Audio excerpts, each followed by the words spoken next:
Good afternoon. Welcome to the Wednesday afternoon BOCC work session. Today on the agenda, I'm actually excited for today. There's two topics that I've been looking forward to. One, first off the bat, we're going to chat some with the Habitat for Humanity on affordable housing. I've kind of talked about this in the past, but always looking for ways to help people get into homes. And I think because I did some in my history, work history with CAP on a few homes that wanted to really explore if there's any role in the county to help out this at all. And I don't know that there is, but we thought we'd bring Habitat in and see if we could explore some of that. Then the second one, we have Frank from Community House on Broadway give us an update, and look forward to that too. So good to have both of you here. So Savannah, do you want to run with that one? I should mention too, Commissioner Weber's out. He's at a conference, training, some kind of thing over in Ellensburg. It's all about the trees. Yeah, we got the better end of the deal. Good afternoon, everybody. So Savannah Clement with Public Services. A while back, the board asked both Tracy Jackson and myself to explore affordable housing options in our community. We reached out to local nonprofits, and Habitat was the first one we reached out to. Then a couple of weeks ago, the board directed us to have them come in and do a presentation about their program. So if I can have Molly Gonzalez come up and Diane Perrin with Habitat. I'm going to probably just pass the torch over to them and let them explain who they are, what their program is in our community, and go from there. And I'll stay up here for emotional support. Then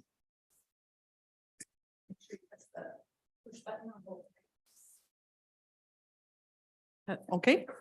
yeah, And the microphones need to be relatively close. How's this?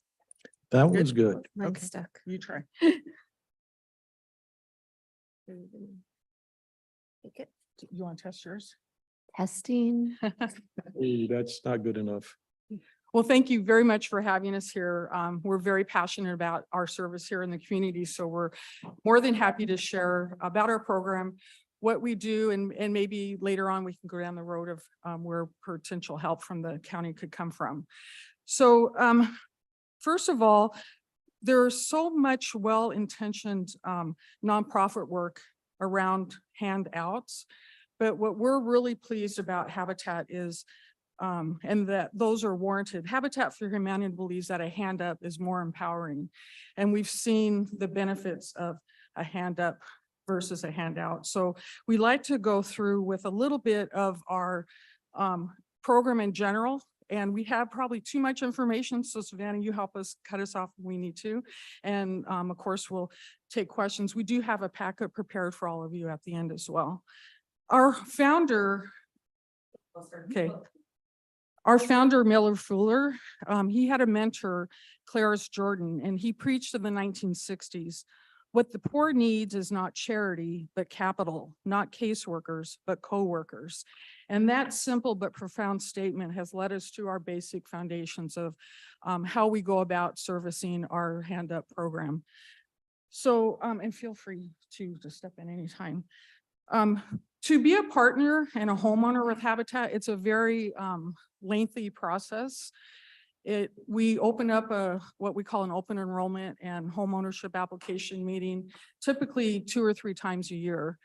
And it takes, in fact, just 2 weeks ago, we had over 104 families on a waiting list to apply for a home.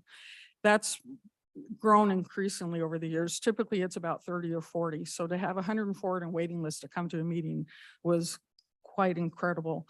So what we look at is three primary criteria. One, that there is a need. So are they living in a overcrowded home? Are there 10 people to a 1-bedroom home? Are they rent burdened? Are they living without heat or air? And or many, as Molly said, maybe even in their car. We've had homeowners that we've rescued from a car environment who became a homeowner. So that's the first issue we look at is need. The second is willingness to partner. And we'll get into that a little bit more, but that's been evidenced by what we call sweat equity, and we'll go into that in detail. And the third is ability to pay, because again, Habitat's not a handout program, we're a hand up. So we don't give homes away. Families work for the homes and they pay for the homes. The beauty of Habitat is we're at zero interest. So they're not having to pay any interest, and nor do they pay more than 30% of their income for housing, which is pretty incredible. And that includes property tax and insurance. So their homes are very, very affordable. We do service the very low to low income. Typically, they fall in the 30 to 50% income, but we've gone up, or the AMI, but we've gone up to 65% of the AMI. And do you want to go over a couple things? Sure. So I'll just go into, Diane mentioned the sweat equity that they have to perform. They have to perform 500 hours of sweat equity, helping to build their home with volunteers and our How many staff. hours? 500. Okay, could you move the microphone a little Oh, closer to okay. your? Seems like you're loud where you're at, but it's hard to hear it. Okay, can you hear me now?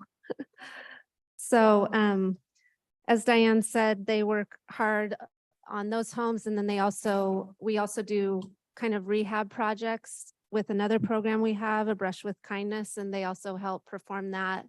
We build wheelchair ramps and help veterans in need with that. So they work very hard for that. And then we also have built, we're up to 36 home, we're on our 36th home, and we have 0 foreclosures. And we have one family that's close to paying off their home. So a second family. So When you say 0 foreclosures, could you define the time span and what you mean by 0 foreclosures? For 23 years, we've housed anywhere from 1 to 3 families in a new home. And since 2000 or inception, we have not had one foreclosure of any of the homes that we built and sold to the families. And we're talking in Cowlitz County? In Cowlitz County, yes. Okay. Yep. There are always interesting details, like do people take advantage of the price increase of housing to sell? And you'll go over those things. That's a great question. And again, because our mission is to get low-income families in housing and keep them there, we have a what we call a first and second note to secure that those homes we build stay in affordable housing.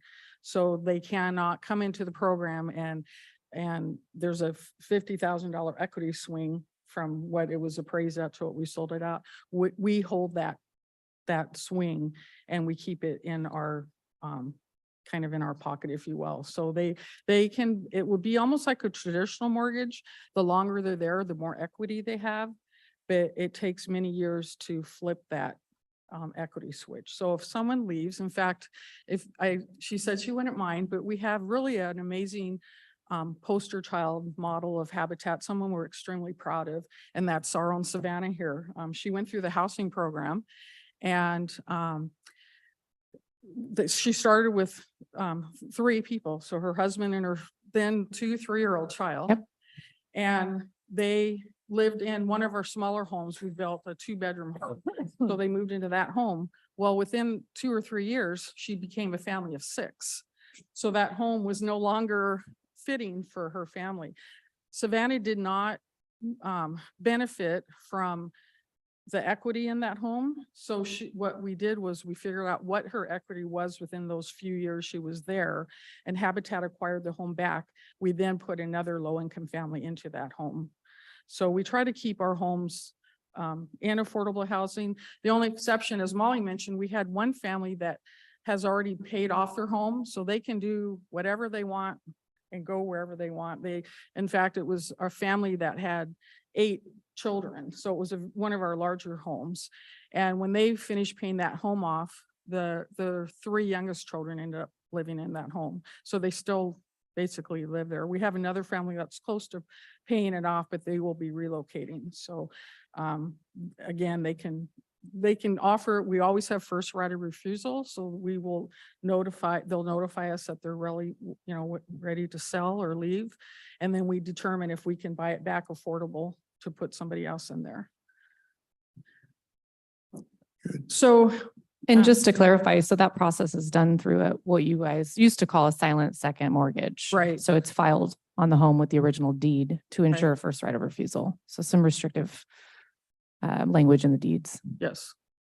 And we have really done that on almost we have a first and second note on almost every home, but maybe one, because that was a year when there wasn't a room to add to a second note. But typically we have a forgiveness in there. And it's also good because we're going to go into sweat equity a little bit more, but the families have a sense of pride in that home. And so we work with them for several months before we select them.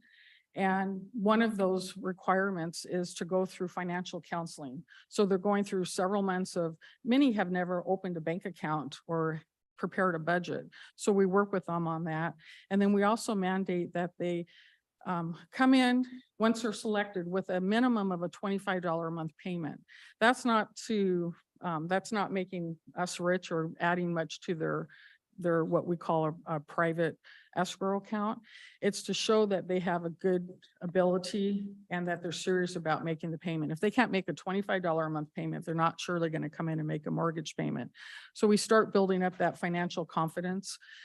We also provide classes on how to be a good neighbor, be a pet owner, home maintenance. Some of them have never had to repair a toilet or they call their landlord for it. Well, now they're the homeowner. So we let them know what those hidden surprises are and house repair. So we go through several classes and workshops before, again, they can move into their home. So we feel like that we're so much more than building a home, but we're building family and we're building community by giving them these tools. Many of the families that we've had were the first ones to not only finish high school, but go on to college. So the gift of home ownership is more than having a roof over your head, but it's really about building confidence and strength. And we're just so proud of seeing that breakdown of I can't get anywhere or do anything. I can't even get at home, to these families that are just flourishing in the community. We have the one that Molly mentioned that lived in her car. She now just finished her master's degree in nursing. So home ownership is so critical, and we're just proud that we can be able to share and do part of this with you. I'll let you go on the next.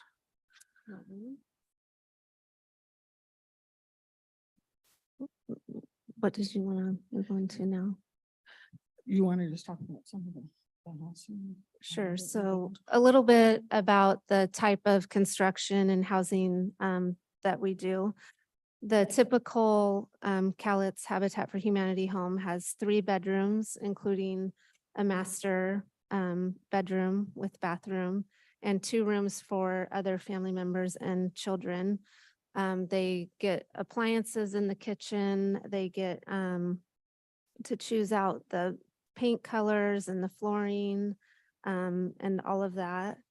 And we also have noticed a trend when we start building in a certain neighborhood that other neighbors in the neighborhood start kind of upgrading their homes and kind of bringing that up their yards and start doing maintenance on their own homes. So the ripple effect of these homes that are built goes out into the community, as well as they become, as Diane mentioned, a little more responsible citizens and also give back. So Good question. How many square feet in that? Yeah, if you could explain how housing size and room size is chosen Sure. in square footage. So we typically build 2 to 5 bedroom homes. It's based on the number of people in the family. We used to build 1 to 6 bedroom homes. We won't build less than a 2 bedroom home because of the resale in the market and eventually somebody outgrowing it. And then we go up to 5 bedrooms just because, again, of the cost of building homes. It's based on if there's a a parent in the family or co-parents, there's one room, and then we have a room per child. If they're 5 years or less, same sex, they share a room, no more than 2. If they're different sex, they have their own room.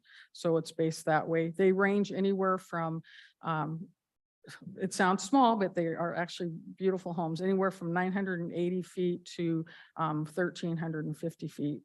So they're small homes, but they're met to code and exceed code. Yeah, my first home was 900 square feet. So And you if know- I were flexible enough, I could touch all 4 walls in the Wow. master bedroom simultaneously. It's funny too, when you see them built, you're like, oh my gosh, that's really small, but and you would think the opposite, once the walls and drywall go up, it's amazing Yeah. what.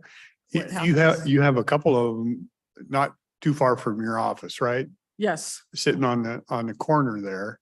we have one, not the very corner, but the one adjacent to it is And the one ours. adjacent to it is. Yes, the blue home And, is ours. and I can remember when that was being built, you think, oh, that's pretty small, but it's very nice looking. And that one almost looks like it's accessible.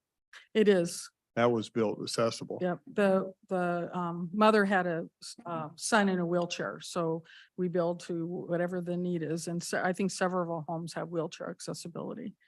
Yeah. Yeah, I just can't help but throw a comment in. The average house size across the nation in 1970 of a newly built home was 1,000 fewer square feet than in 2010.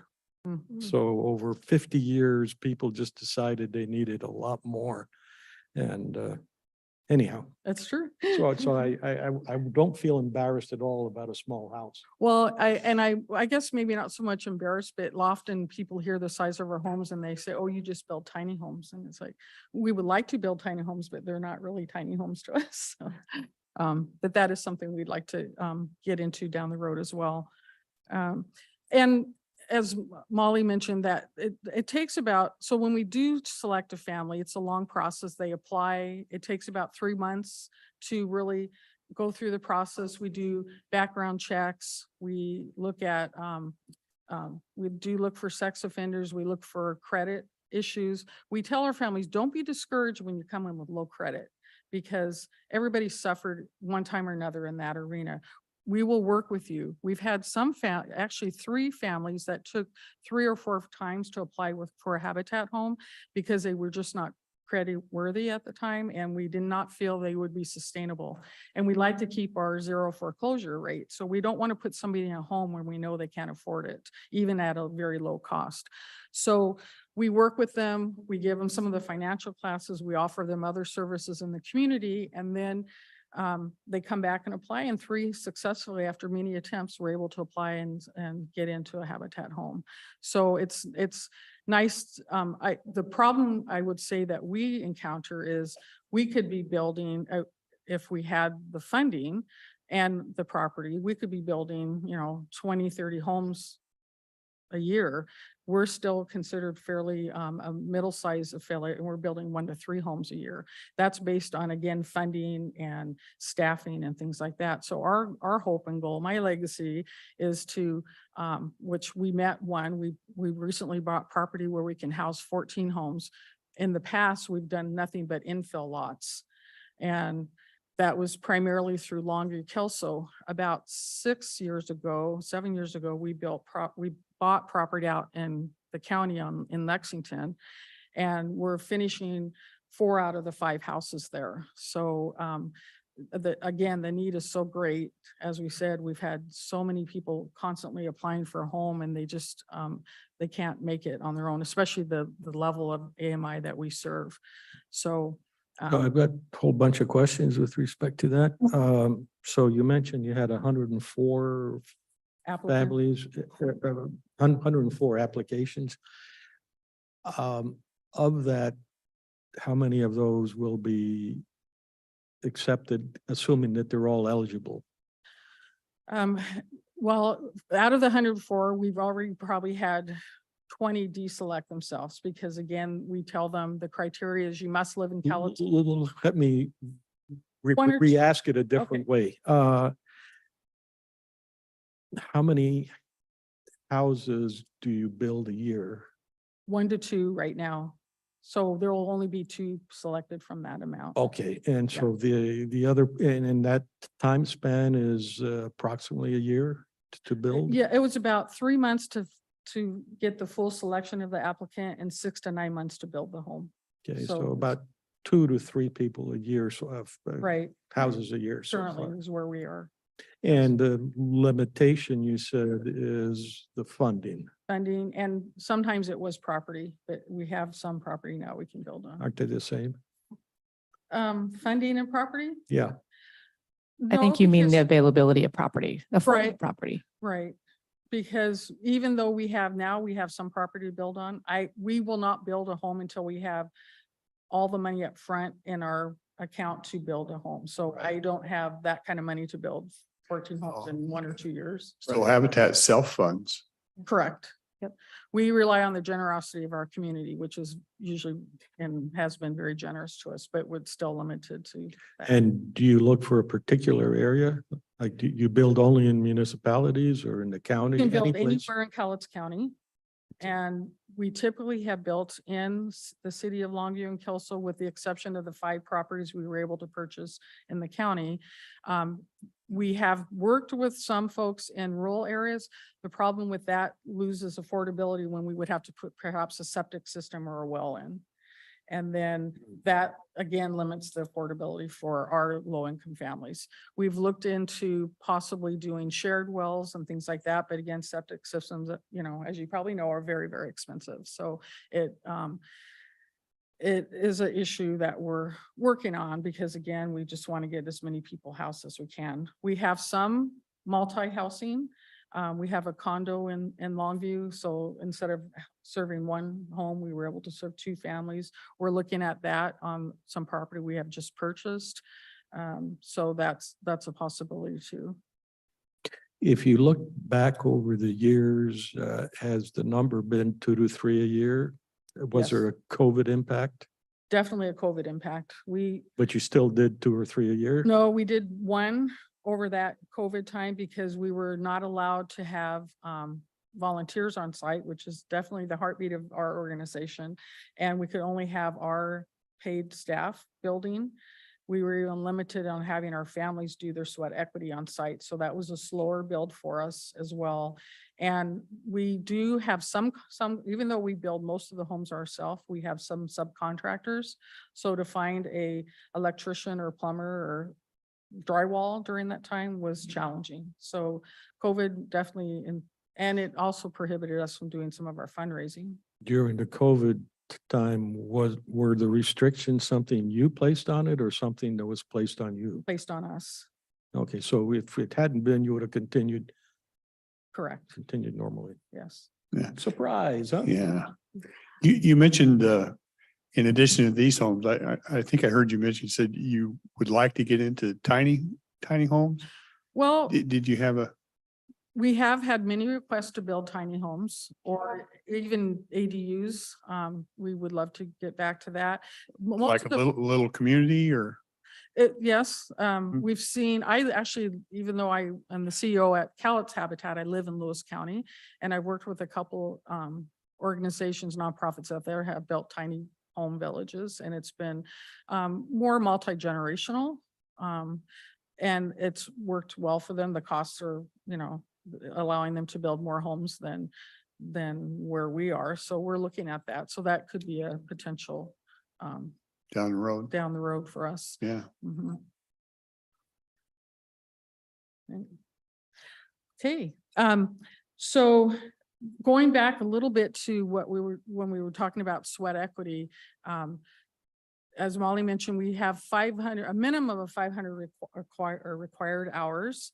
And I think I'll use you again, Savannah. Savannah, when she started and her son was 3, it's like, how are we going to get these hours done because you're working full time? One thing we do a little bit different than other self-help housing, some mandate maybe 30 to 40 hours a week. Ours is 40 hours a month because we want to keep our families healthy. We want them working. We want them engaged in the activity, but we don't want to overburden them. So again, that's why we have our home builds go about 6 months long so they can get those 500 hours in. But Savannah was probably our first family who it was hardly a month or two down the road, and we looked at, we have an assigned advocate to the families, and we look at their hours they're putting in place. She already had like 600 hours. And so by the time she finished her home, there was over 1,200 sweat equity hours. So again, I think that's the beauty of Hand Up, because if you put that sweat and blood into your own house, you have a lot of pride, and our families don't want to miss that opportunity. If we have a group come out and build, so many of our businesses in the community will come out and do a team build. And I think it would be very different if they came out and that family wasn't there building on site. It would be like, well, who are we building this house for? Why aren't they here? Well, they're there and they appreciate the help that we receive from the community. So again, that just adds to that sweat equity and that pride of home ownership. So I think that's just an important piece. Is there an additional incentive to go beyond the 500 hours? No. From your part, from their part, it's their homes. Right. So Yeah. we don't mandate it. We do encourage them to, we do have them still do a certain number of hours after they even meet their requirement until the home is built, so that there is engagement, but we've never had to police that because they've graciously have been there. So, and we have something for any age. You know, a lot of folks that will come in, they have young children and they're, you know, they want them involved. So the beauty of sweat equity for Habitat is we want to encourage even the children to do better in school. So we have sweat equity for good grades. It's capped out at a certain level. But if those kids are struggling and getting F's and D's, and we let them know that, hey, if you get your grades up to an A or B, you get to help move into your house. And we've seen that happen. So it gives them an incentive. We had one family, they had a little girl who was in similar to like a Brownie Girl Scout unit, a young Girl Scout unit, and she wanted to help and couldn't figure out what she was going to do. So the parents were meeting in the kitchen with their family advocate, and they heard their little girls in the garage. They created a little organization called Servant Sisters, and they decided they were going to make brownies and bring them out to the job site at lunchtime. So even they can contribute to sweat equity. So again, we just want to help the families totally be involved with this and teach the kids about volunteerism and about pride of being in your home. And so we've seen great success of having something for everybody. So that's been kind of exciting. And we have even high school kids coming out. They'll listen, they'll come in, learn about our program, listen to it, and then they'll come out and be our housing advocates. I bring them up to Olympia and speak on what it is to have a home and what does that mean to them and what has that done for their families. And oh my gosh, the best storytellers and advocates ever. So if they learn that at this age, I just think that, you know, we'll definitely have a better community to live in. So that's been very engaging. So Who do you have on the job site? as far as staff, we have a paid site supervisor, at least one, usually two. We have a construction director who's there occasionally, but we do have two paid site supervisors usually at all times. And then it's the families and any volunteers we can get. The volunteers come at any skill. So most of them do not have a construction skill, but the site supervisor will teach them what to do. We have some volunteers that come out because they hear we have a weekly newsletter and they hear, oh, you're putting in tile and flooring. We want to do that to our home. Can we come out and volunteer and learn? Come on out. So we'll take them at, you know, it's a win-win. So we'll have anybody come out. We have, like I said, a lot of groups come out from different businesses. And so they'll do some of the hard, heavy lifting for us, the wall lifting, maybe their landscaping and painting, things like that. So it's a wonderful, wonderful group of volunteers. You probably will address this later. So if you have maintenance requirements, so I got my house and I've become a slob. Is that in the program? So we do, they become the homeowner, so we have to be careful on what we ask, but we do let them know we want to come by annually and just check on them. They have the option of making their mortgage payments through their bank they'll still come in. We service the mortgage, so they'll come in and pay the banker monthly. We get to catch up, but we do try annually to go check on the homes.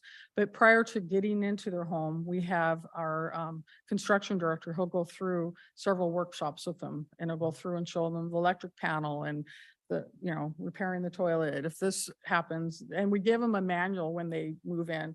It's all the materials we bought, the paint colors, the anything that they may have to repair down the road. So they get a fully equipped manual that will hopefully help them through that process. And they know, we call them partner families because these homeowners really become our families. So they know they can come back to us. We're not your traditional bank or mortgage or builder, they know they can come in and seek assistance with us. If they want to build, Habitat does not build garages. We build a shed. So if later on down the road, they want to build a garage, they'll come to us and ask, how does the permitting for this work? Or will you help us look at our plans? And so there's still that kind of a relationship and communication with them.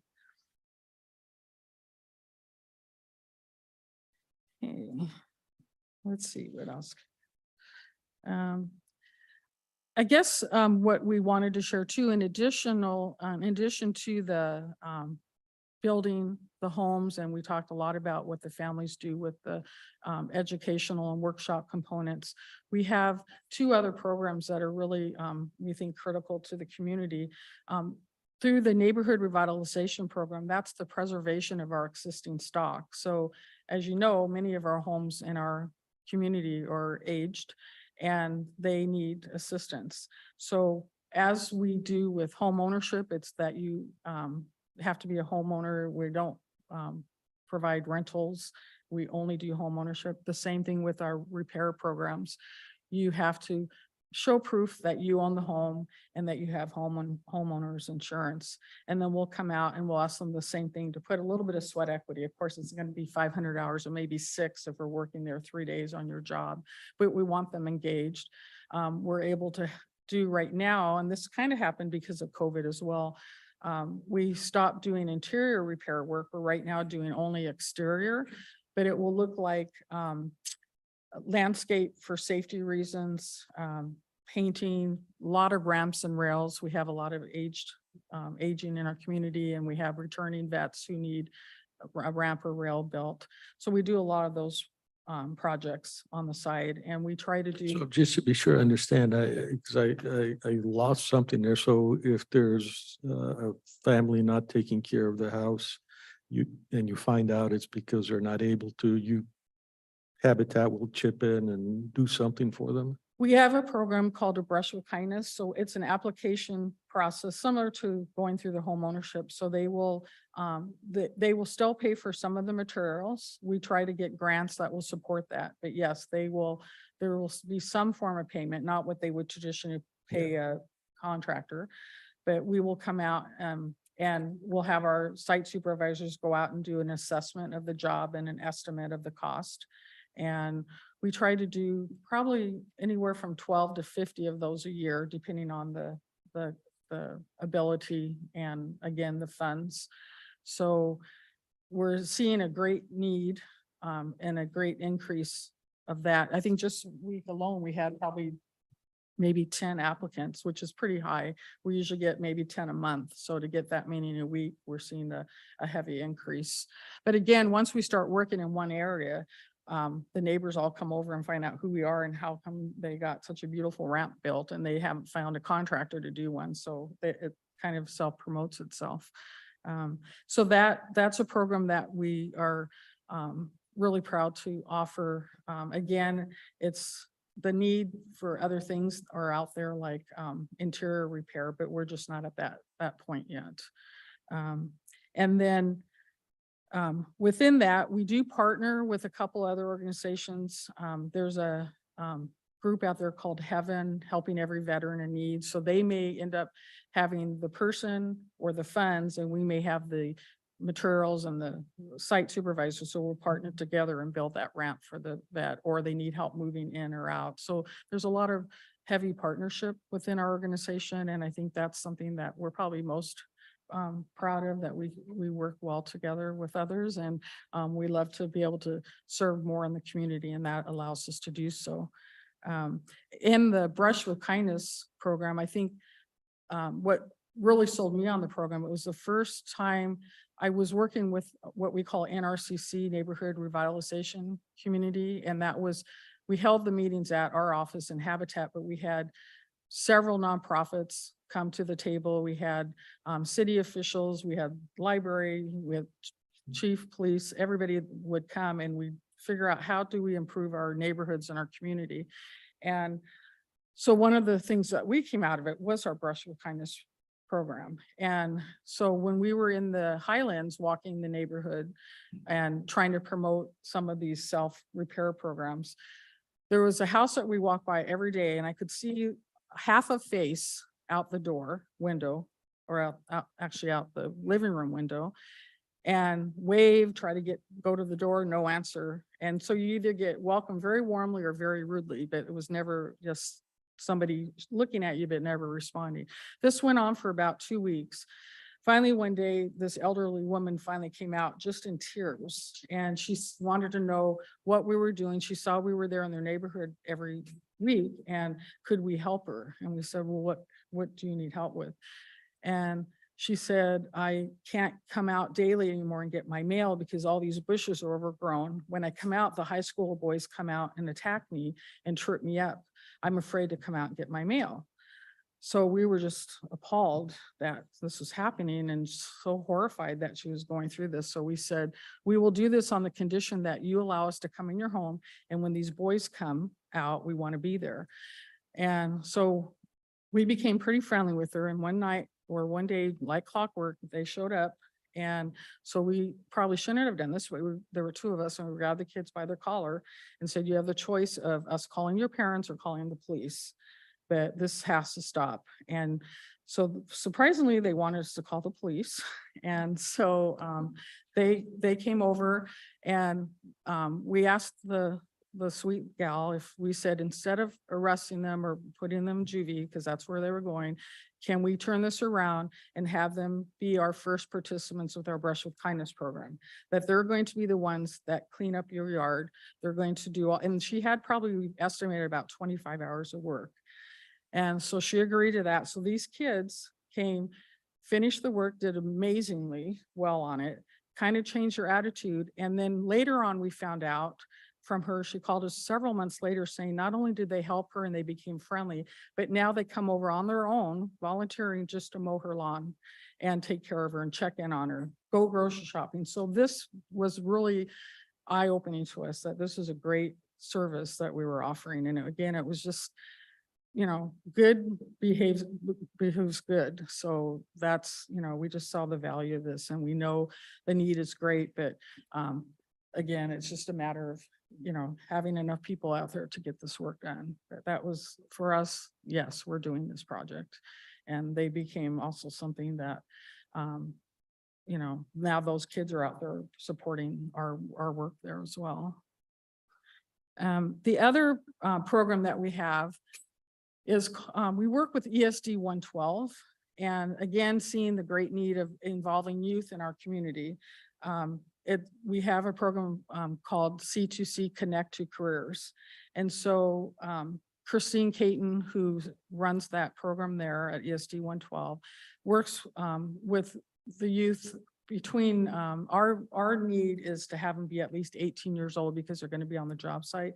So she works with youth from 18 to 24, and we have them for 10 weeks, approximately 10 weeks, 3 times a year. And these are kids who are thinking of bailing out on school. They can't get a job. Families are just kind of done with them. They don't know what else to do. She gets them enrolled in this program. Then they come out and they work on our job sites. So they work approximately, almost a 40-hour week, and they come and learn a trade. So our construction director was teaching them, this is how you read a tape measure. This is what a plan looks like. This is how you submit a permit. And then we take them on site, and they're actually learning how to use the power tools and safety equipment and, and they call each other. You don't have a safety hat on and you're up above on the roof, so they call, it's just amazing what they learn from the beginning to the end. And the only way they can stay in this program is if they finish school. And so that's, just been again. They get paid? And they get paid too. They get paid. They try now to match a minimum wage. Sometimes it used to be a little bit less, but they're matching minimum wage now and they get paid. Then we do provide them with maybe work boots or tool belts and things like that. But they do get paid. So, and it's amazing because sometimes the ones that get paid are a little more difficult to work with. We have a volunteer group that does the same thing. They're there on time every day. We're teaching the ones that are getting paid. Yeah, you got to show up on time. You're not going to get a job. You don't, leave your lunch is a half hour, not 45 minutes. And so it's just like even some of those behavior skills that they're learning as well. But 2 of the kids have gone on now to their apprenticeship and one has joined an electric union. So again, we want to keep our kids here and learn a valuable tool and come back and stay here with us. And so this has been a great program to be engaged with. So. I really appreciate this. I'm a big proponent of, as you say, a hand up. I don't believe in enabling people. I believe in helping people. And it sounds like that's what you do. And everything you do, it sounds to me, there's an expectation from the people that are being helped that nothing's really free. And I think that's important. I've had minimal experience. I've done maybe 3 or 4 homes, and it was through CAP for people and never had an issue with any of those. I think the fact that they are part of the program, part of providing for themselves is a big thing. It is. And I think it probably trends that generation to the next would be my guess that kind of stuff will be passed down. So I just appreciate what we're hearing here. So could you tell me a little bit, you're saying you use the CAP homes as an example? We had, and the only reason I got involved is because they were members of the financial institution I was at. And so CAP called and said, would you be interested in helping finance these for your members? So we took a look at it, and it's been a while. I did maybe 4 of them. Wasn't that many. And so we put them through the program, and similar, they all had to do some financial education, which I think is a big part of it. Because a lot of them, like he said, come out and haven't done a checkbook. And we took people that had some lousy credit, but once they gone through the financial education.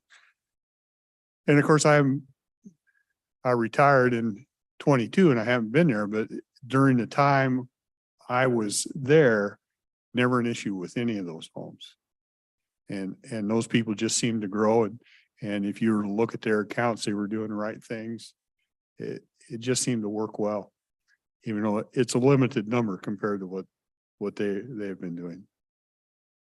Yeah, I'm trying to figure out what's the difference between that and a lot of the programs that people got 100% loans to buy homes and that fiasco that ended up. Yeah, I can tell you what happened to some of those where they were 100% equity loans. You've seen people walk away from those. Right. I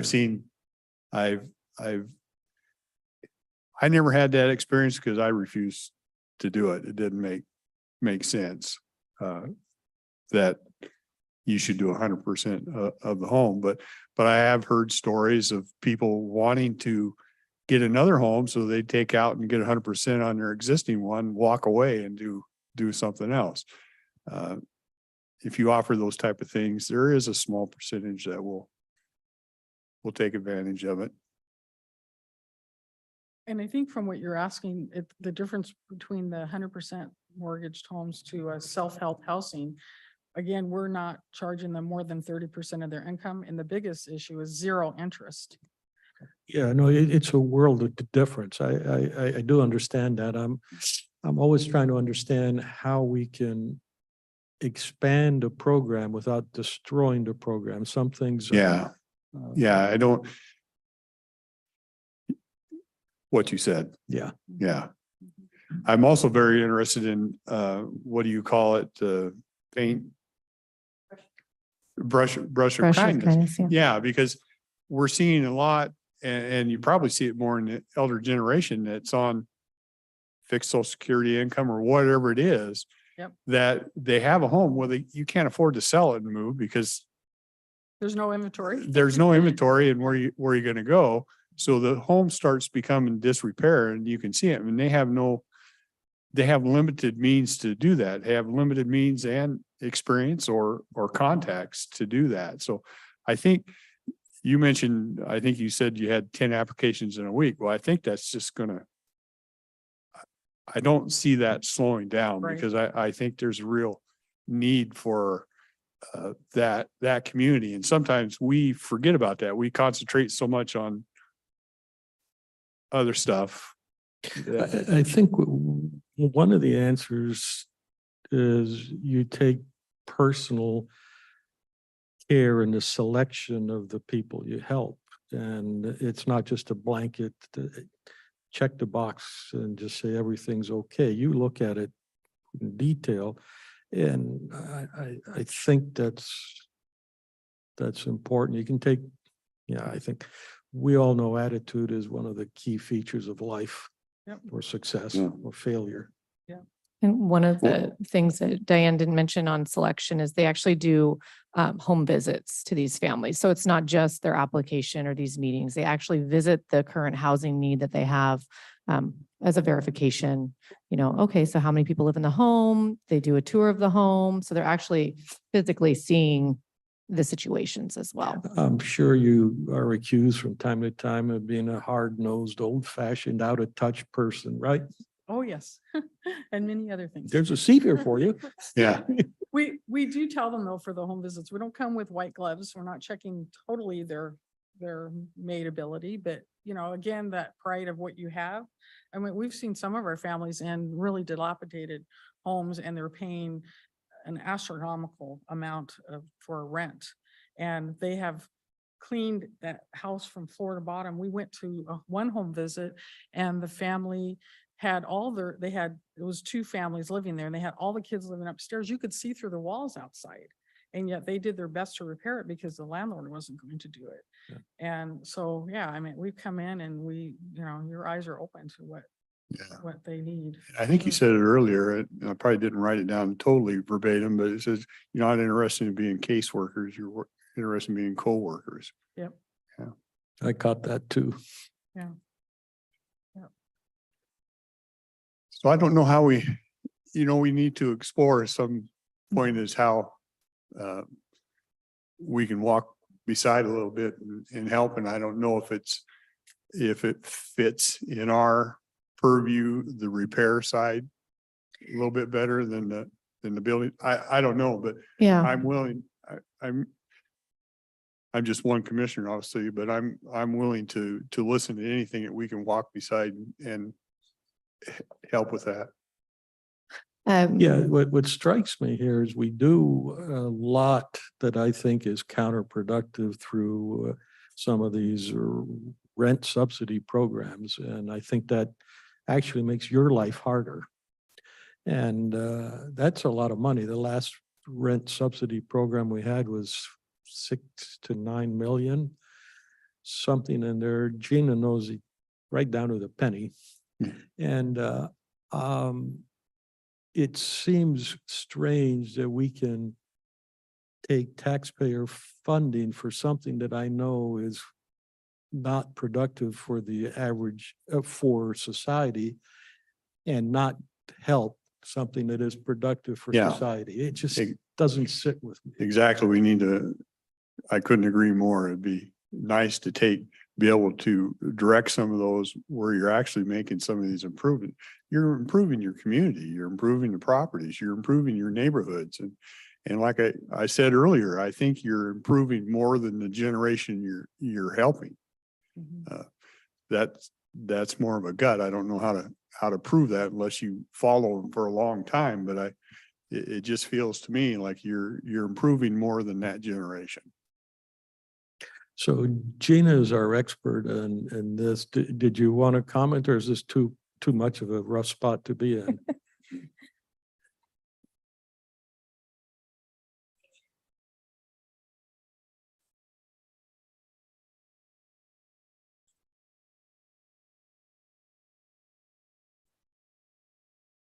So what I can propose is working with Gina and legal, coming up with some brainstorming with Cowlitz Habitat. I know they have some ideas. I know they are aware of their needs financially.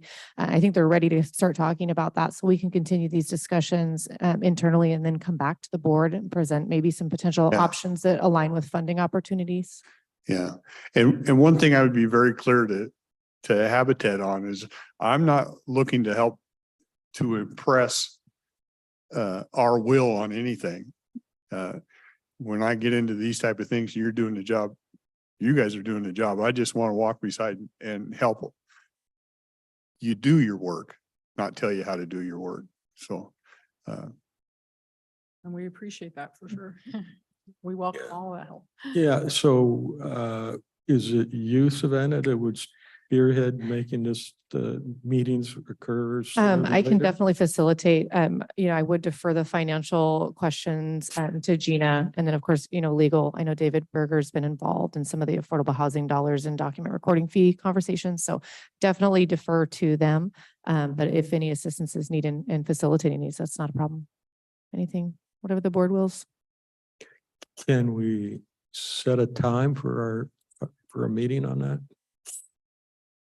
Yeah, I'm fine with that. Do you want to set it right now, or are you okay with us? you want to work with Yep. Kelly and do that? Absolutely. Yeah, I'm thinking sometime next week then. Is that too soon? Probably, if I'm being realistic, probably too soon. But I know, like I said, I know they're prepared to provide some opportunities for assistance. So they're ready. It's just working We with. have done some research on some possible funding grants and things that we also the county needs to kind of partner with us on. So there's some things like that out there that we have researched, and then, also the Okay. document recording fees, so. But if the sooner the better is your preference, I'll work with Kelly on trying to get something in the next week or two. Yeah. Yeah, I think. In the next, week, 2, 3. Yeah, if we don't press it, it'll continue to slide. Yeah. I don't know. Diane's pretty persistent. Yeah. Yeah, but she's Busy. she's one element, Right. you know. Yeah. Nope. And it'd be unfair to burden her with trying corral us. Yeah. Nope, you got it. Okay. Okay. In the meantime, if you. you have any questions, So let's say 2 weeks. it's more comfortable. Thank you. Okay. Thank you for that. Okay. Okay. All right. Do you guys have any other questions or anything else you'd like to add? Well, we do have a folder that we prepared that we can provide actually a lot more details. Didn't know how much you wanted today, so thank you for allowing us to share as much as we have. And in that, we have other brochures about our other programs, and we have one for you too as well, Kelly. And then in the back, we have some of the information from like the document recording fees and other ways to help perhaps financially, or even brainstorming ideas of how we think we could work together on this. So that will be in this package, and Savannah and Kelly will have one. Excellent. Okay, Okay. thank you. Thank you. Thank you. Thank you for your time. Thank Very you much appreciate it. We Thank you appreciate for the opportunity. I gotta go get him.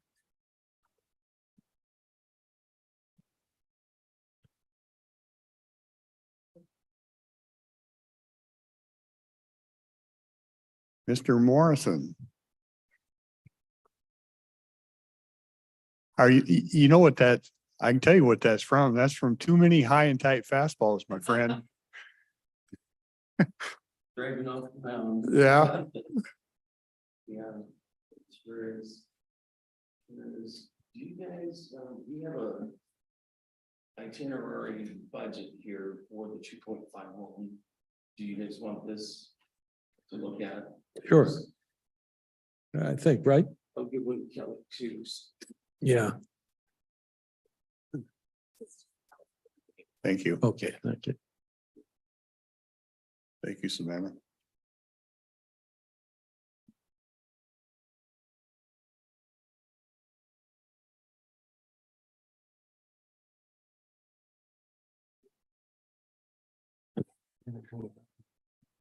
Okay, I brought Bill Buchan up with me from LP&H Mechanical. And Bill, he has done several projects for us that are Davis-Bacon, which kind of become complicated. But they become used to working with the state and they have all the know-how. We met with juvenile detention several months ago.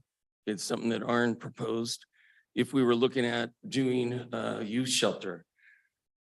And in talking with Marilyn Hahn and John London and some of the others, you know, they showed us their proposed plan that them and stakeholders from the community had come up with. So we thought, well, hey, we'll just use your model and we'll proceed to, you know, make a proposal to the state, et cetera, et cetera. And she said, one of the things, she said, a lot of kids that end up in the juvenile detention system shouldn't be in the system.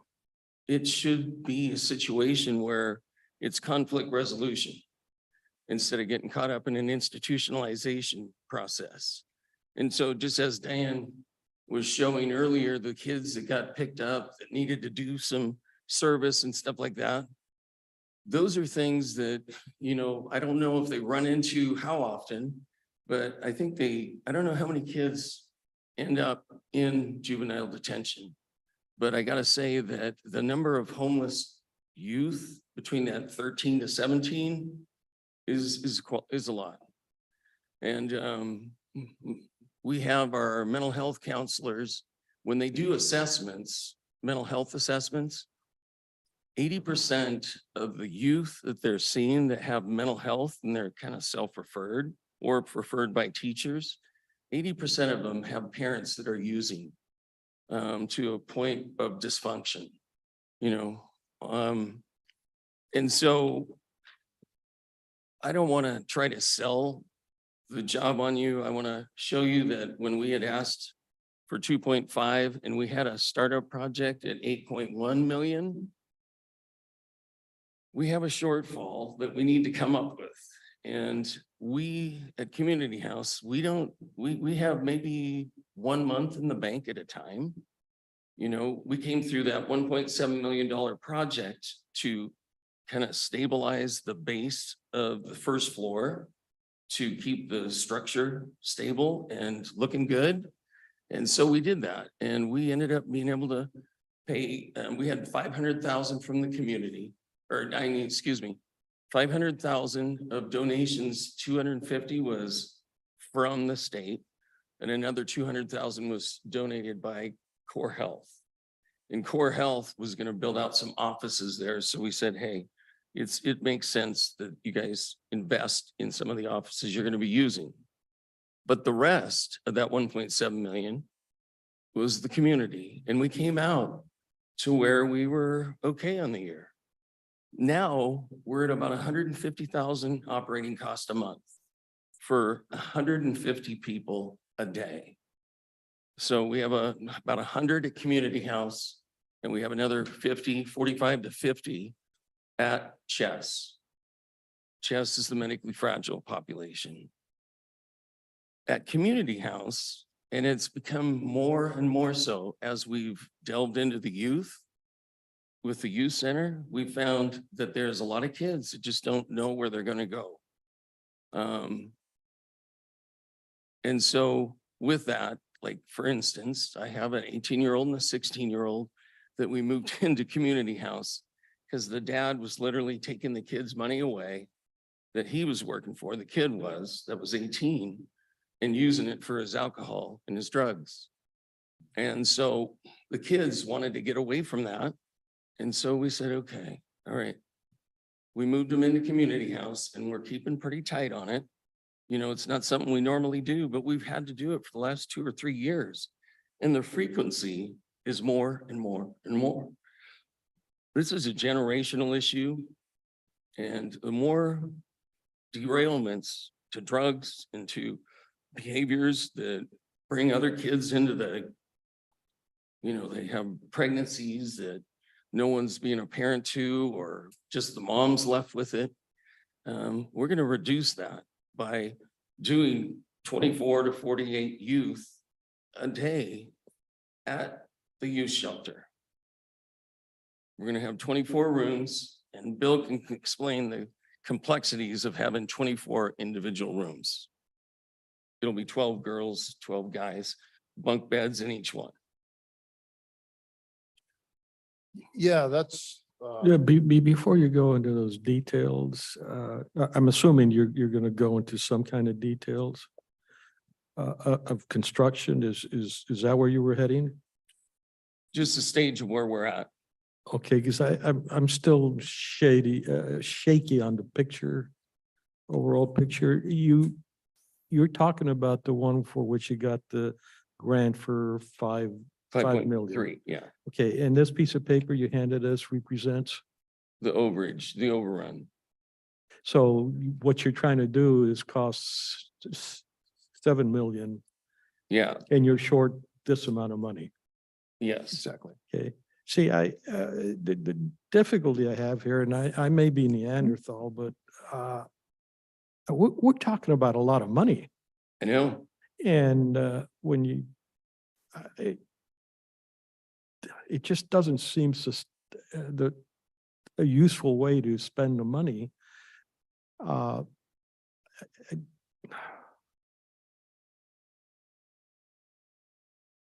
For one thing, you know, we're trying to fight a problem that you can't win because apparently the family has been destroyed. We can win. You can win. We can win, Arn. No, you can't. Yes, you can. You've been losing. 50 to 75%, you can.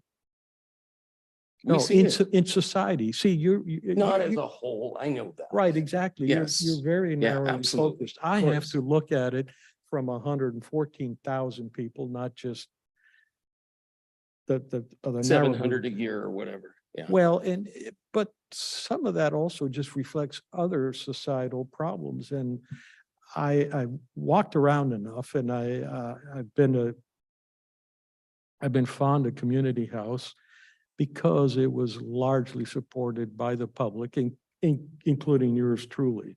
And I worry about changing all that. But going back to your constituency, if you will, or the people that are for whom you're building this, there's a real problem when the government, and in some sense you're a government or an external entity, gets in between the parent and the child.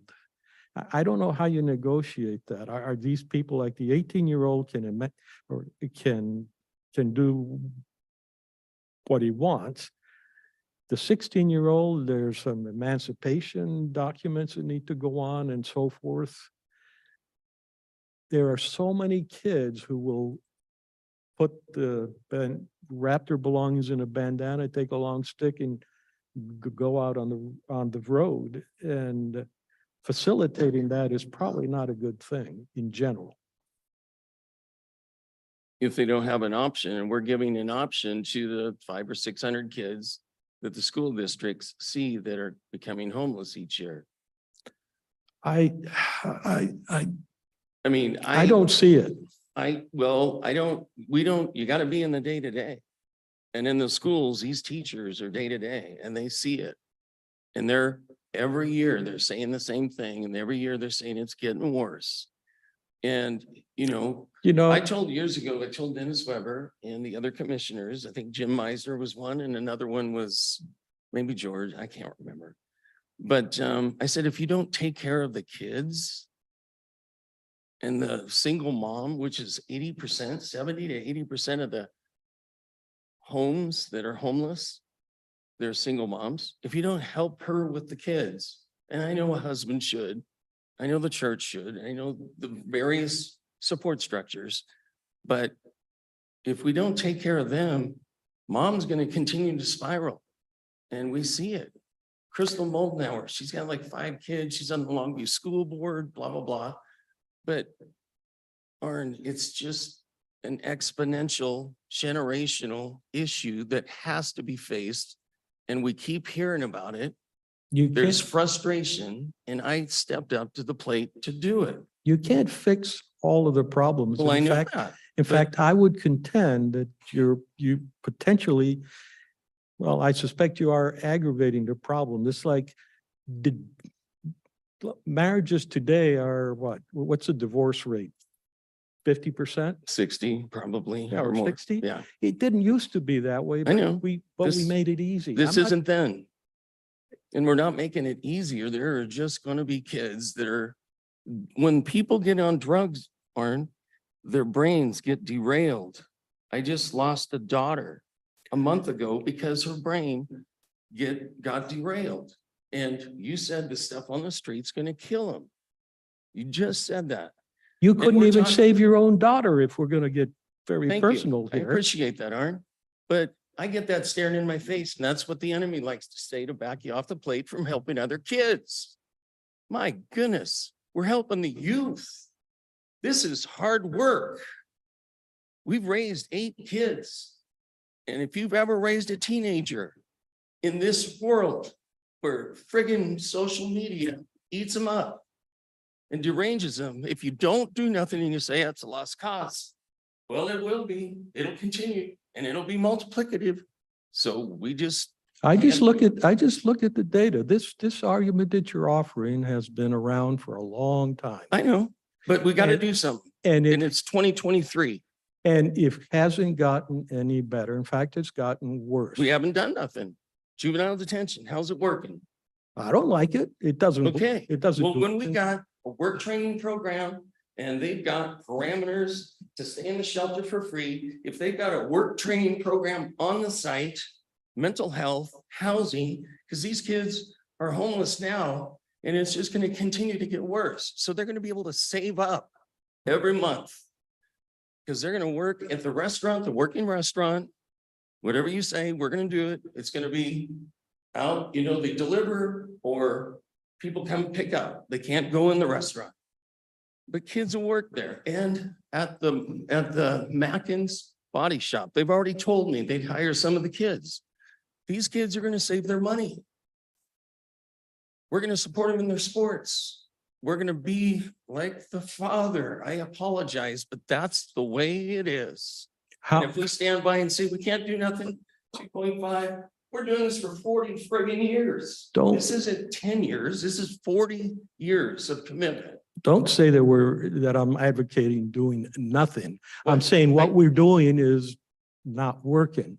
And I've got the numbers behind it. You got what's not working? The more you give people the easy button, there are no This isn't the consequences. easy buck and it isn't the It easy is, way it out. is. Yeah, I'm angry at my father. I don't want to, I don't want to toast. I know that drill. I know it. We raised kids that were really dysfunctional. Okay? We know that, but we're not giving the out. And I fought it. I just thought, I'm never going to do that because I see, I don't want to do the dishes. I don't want to do this and I don't want that. So what? There's a bunch of kids that aren't that way. And you capture that crowd and you progress them in life. Otherwise, we're just going to sit back and watch it blow up. 2.5, what is that? I mean, the state's given 5 million. The last year when we redid the shelter, the community rallied around and gave 700,000 or something like that. Gosh, Arn, If I How- could, how- I'm just dying here. If I could jump in for just a second. I want to just kind of think back. I know I met with Frank a couple weeks ago and he was interested in kind of giving an update to the board on where things were at with his project. We had posted an RFP last spring, April, May-ish, Community House had responded to at that time. I think we had only got 2 proposals to that, one from the city of Longview and Community House. And at that time, when we talked about the proposals, we just kind of put a hold on it. We kind of tabled it for that time because we had just learned about the grant from the state, the 5.3 that was going towards the youth shelter project. And so my recollection is, let's see how that funding comes down. Wait, How that, my recollection isn't quite like that. It was an issue that the RFP went out. Mhm. Community House on Broadway gave a very reasonable proposal out there for basically 100 people for $1.4 million, I think. You're it thinking was. about the camp. Right. That's not the camp. This is the one afterwards when they requested a youth Yeah. shelter. Oh, This was okay. a This, different. this was the second one, when Okay. they're Yeah, talking about the youth shelter. yeah. But 2 the- million of that 5.3, by the way, is for the purchase of the building that we've got a loan on. Got it. Right. So it's only 3.1 left or Sure. 3. So at that time, we just we didn't make any awards and just Well, wanted to let the project move forward a little bit and then Yeah, revisit and it down the road. And I don't have the documents back from them, but I think the total project at that time, we were kind of guesstimating around the 5.3. Well, no, it was more than that. It's 8.1 is what we've got here. I apologize. This is the proposal. And so we had 8.1, 2 million of it is the purchase price. Because we don't have the 2 million. So we took a $500,000 gift from CORE. And we created a loan with Loving Foss. And we're paying on that. And we're also the first $1 million for where we're at right now, because the roof is 600 grand itself and it's almost done. That's why I wanted Bill. He's got the permits and everything. We're on schedule here, but we've had to put the brakes on because we don't have the money. The state will have money to us by mid-October. So, we're spinning in dry sand, but it actually is going to happen because otherwise the state wouldn't have given us the money. And I'm stepping up. This is not an exciting thing for me to run and say, let's take on and manage 24 teenagers. But I've done this stuff personally. And yes, my daughter, she became so broken from the modeling world, Arn. Yeah, it's your fault, Frank. No, it's the system. It's my daughter. It's the 27-year-old guy that got her addicted when she was making 100 grand at 19.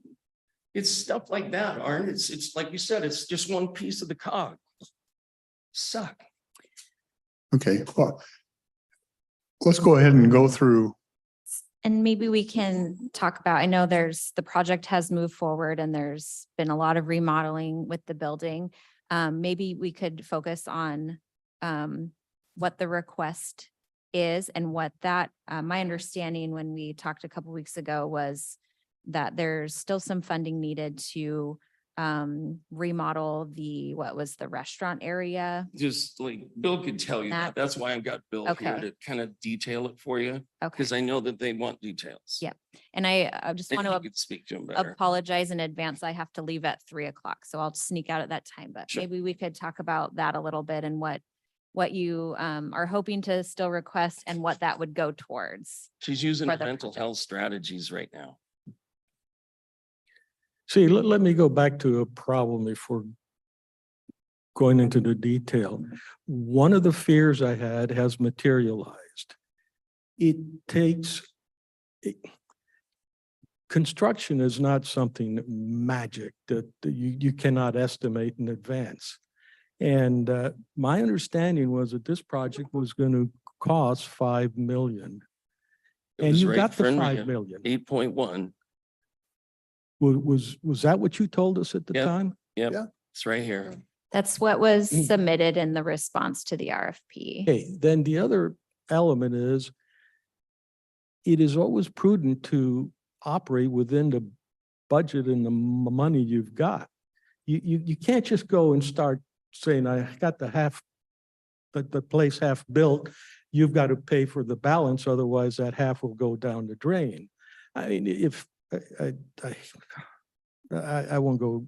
Well, we've been through this, like, we've got 7 buildings now, Aaron. Okay, 7. And they're all gonna be paid for, with the help of the state and prayerfully the help of the county. The people of the community have freaking stepped up. Bill can explain these pieces. He's been in this for 40 years in construction. I think you've worked even with Rick. And so he's the expert in the facility.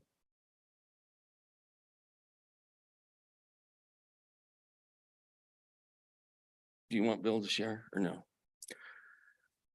I mean, he's not. How many people do you plan to put through the system? For 24 to 48 at a time, average stay for adults, in the regular shelter is around 90 days, 120. 120 is more optimal because they could save more, they can work on stuff, and they can get out successfully. This here, I don't know what the turnover is going to be. It will be conflict resolution. We get them back home. We navigate with the parents. We work with the court system. Obviously, Marilyn Hahn won't be out of the loop, or the judicial system, because I truly believe judicial and therapeutic they've got to work together. If you got one missing, it's not going to work. Some are a stick, some are a carrot. You got to have both on the heels. So I don't know, it could be 100, 200, 300 a year. We do a community house. We have 600 every year, about 100 families with, which equates to about 150 kids. I've had as many 225 kids a year. That's why we built the youth shelter or youth center. And that thing is really helpful for those kids to have time, especially during the summers. We had 50 kids a day coming to there, and some would ride their skateboards all the way from Blue Heron Trailer Park or Oak Trailer Park or whatever to spend a safe environment. And I have my staff there so we could keep parameters. Could be a couple hundred. I don't know. I've never done this, but this one will be the biggest one in the state. It's not why I'm doing it that way. It's just Kelso High or Kelso, Nancy Baldwin, and Don Iverson said, we have 18 kids right now. And they're not necessarily that bad at kids, but they just have no home to go to right now. And it will happen quick, but we're only going to take people from our county because it's our county kids that we want. If you can let Bill speak to this construction stuff, and you were talking about construction, so he's the knowledgeable one. Go ahead. Sorry for getting wound up. Well, Arn, are you just looking for somebody to blame here? Is that what you're trying to do before you want to fund somebody? You're going to present us some details. Just present That's the conversation. Yeah, just do the construction. We gave a proposal for $8.1 million back in. I don't know when it was. Is that what we gave that proposal, what we figured what it would be? It was 8.1 million. And that's including the cost of the building. And the build out. And the build out. And this was taking 3 buildings that were stuck together and make them into one complex. A restaurant with training center, 24 rooms. And at the time when we put this together, we figured a dorm type scenario. We figured it'd be a couple bigger common spaces, one for girls, one for boys, we would have a locker room type bathroom, shower, gang shower, bathroom. At the time when we put all this together. And so we dwelled down, we got a cost together. And the state gave us a grant. Well, we went back and looked at it with what the state requirements are, which wouldn't have let us take like a little heater plug in the wall over to keep the room warm. We had to do a HVAC system to accommodate rooms, and we had to go with individual rooms, 2 to a room. We couldn't use a big dorm type concept. So now it's individual. Well, then you have to heat and cool. We did look at window shakers like you see in a motel. Those now in the state of Washington, you can't put those in. And the good thing with those is that they had economizer where you had fresh air coming in, you had heating, you had cooling all underneath the window, you pop them in there, you're done. In the state of Washington, you cannot do that anymore. You have to have what you call a dedicated air system, which is a complete ducted system. And with the ceiling heights and the situation that we've got there, you're putting in individual mini split units for every room, like you see in Vancouver a lot now. If you drive around Vancouver or Seattle, any place in Washington that has several residents, you'll see the rooftops full of these little, they call them mini splits. And I think that new apartment complex in Lexington is exactly what you're talking about. That's what you're doing, because there's no other really way the days of putting in a rooftop unit like we did at Fiber Federal Credit, some of these other big ones, and just duct it in, be done with it, is over. Okay. So on a deal like this, you're putting in several mini splits. So you got 24 mini splits right off the get-go. You got an air, in your system. Then there's 2 stairways in there, and fire codes decided that those 2 stairways, the way the building is not adequate. You have to have a 3rd stairway. So now we're building a new stairway outside and cutting a hole in the concrete structural wall so you can get in and out for egress and egress for fire. Okay, so there's costs there. Then there's a lift. You have to get an elevator for an ADA. The state's required. We were never thinking about that at the beginning of the thing. And so we have to do a lift. Well, a lift can only go 14 feet. We got 16 feet ceilings. You go over 14 feet, then you're doing an elevator. Well, that's a difference from $100,000 to $300,000. Okay. Installed costs we're talking about. So of course we had to go around that. We figured out a way to do a lift, work with the architect, got that thing done. And then there's office spaces that we decided that we needed a little bit more than what we originally had visioned. And then there's some HEPA requirements. You have to have noise, you can't have people listen. So your walls are a little bit different than your office complex. You're designing your walls with a little bit more sound, so you can't interfere with privacy when people are talking the other side. And then what else also changed were the corridor walls, the corridors, since it's not a house, it's not an office building, you're actually living. So your fire corridors change, which changes your wall types. It changes your door types. It changes everything. So you have an envelope that you can get out egress that you don't really see like in a place like this, so things like that change big time. So what we've done here, the state gave us the $5.3 million, but with all these things. Tell them about the bathrooms. All the bathrooms, we can't do gang bathrooms, big dormitory type bathrooms. So now we've gotten down to, we have to do individual bathrooms. So we went from 2 big bathrooms, bigger size bathrooms, to 8 individual bathrooms that have toilet, sink, and 2 on either side, which is 4, has ADA showers. All right. That kind of stuff, you don't you don't really typically see too much until you get reading into what the state grant throws out with you. You know, then of course you have project management from the state.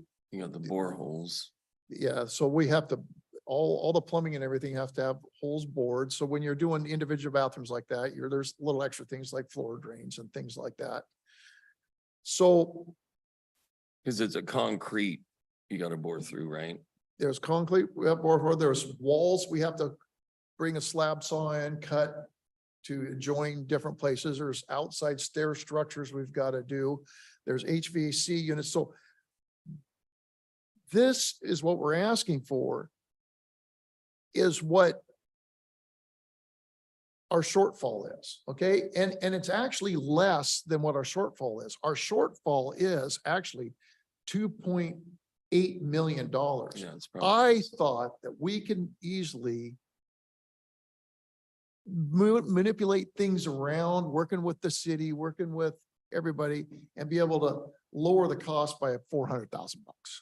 Okay, so what we're asking for really is less than what our shortfall is. There's still $400,000 of that, what we figured 8 million was. And we've skinnied it down. I mean, basically we skinnied it down. I mean, we've got taxes to pay on this stuff, and you know, you got all sorts of other things, but we're asking for less than what our shortfall is. And I think that we're just cutting costs and being a little bit more. But of course, since we put this together, inflation's hit, food costs have hit.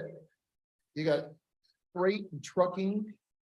We're still having issues with products. Is it 25,000 square feet? No, Yeah, tell them that, yeah, 25,000 square feet building. that we're renovating Yeah. the 25,000. So you're in about $300 a square foot here, is what you're in and up with, but this is not a home. This is a commercial. So there's the fire system we have to upgrade. We have to add fire alarms with the fire sprinkler system. So, and they don't even have that in the building. They have a fire sprinkler system, which is really blessing to us. There was things that happened on the roof. We had to redo the whole roof. And what we did is we reused and fixed some of the older rooftop units that we are going to use. We're going to use as much as we can. We did have to buy an additional 3 out of the 8 that was just keep the building going. Okay. So we used due diligence there. I mean, this is what it is. I know that the state, when we gave this proposal into the state and they looked it all over, our costs were, for typical costs of buildings like this through the state, we're way, way lower than what the state's used to seeing. What was the request to the state, Frank? Was the request 5.3 or was it more? Oh, I can't remember. I'd have to see. I thought, Might be didn't 7. Inslee come down here and that's what Yeah, they gave us? yeah, that's what they gave us. I think I'd have to ask Nora. It might have been 7 that we requested. Okay. I don't Yeah. recall, Yeah, Rick, sorry. I think we requested more, Rick, but the governor came down and toured and looked and saw what was going on, saw the need to the community with these homeless teens, and decided that we needed to do something here in Longview with these homeless, or Cowlitz County, these homeless teens. The governor did, which they've never given us anything like this before. Yeah. So they're seeing the need. And the best thing on this here as a contractor, let me put my 2 cents in, is with community house, the first thing I build out in every type of a remodel, anything that I do with community house, the first thing we look at is their UA room. And they use them. And that's where I'm a fan, because people can't be accountable when they're high. And for some reason in our county, we have problems with that.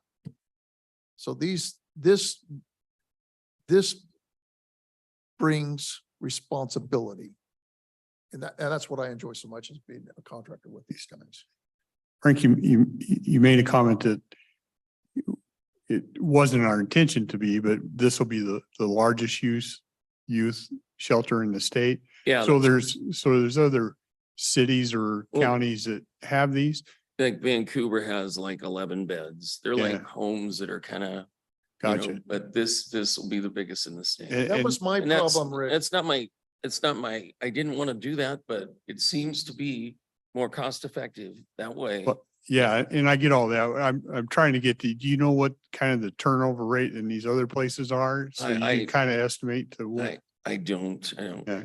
to be, trying to Yeah. get more to Commissioner Mortensen's answer and how many kids are going to run through this thing. Well, yeah, I guess a couple hundred a year is my estimate. And they gotta save up money. They're gonna have to work for a living. So we're gonna have to put them to work. We have the on-ramp for that with the restaurant and Mackin's, and we can have people from the community do trainings on, Yeah. construction, et cetera, whatever. Well, I know you have expectations of people you help, you always have had through community housing. And so I'm not questioning that. Just so I'm clear on all the numbers and I don't even know where we stand on dock fees. Yeah, so Cause I think we did some kind of a award for something here. we did the two larger awards for the affordable housing projects with Campus Towers and with Housing Opportunities. We've started processing invoices for those, so that's exciting.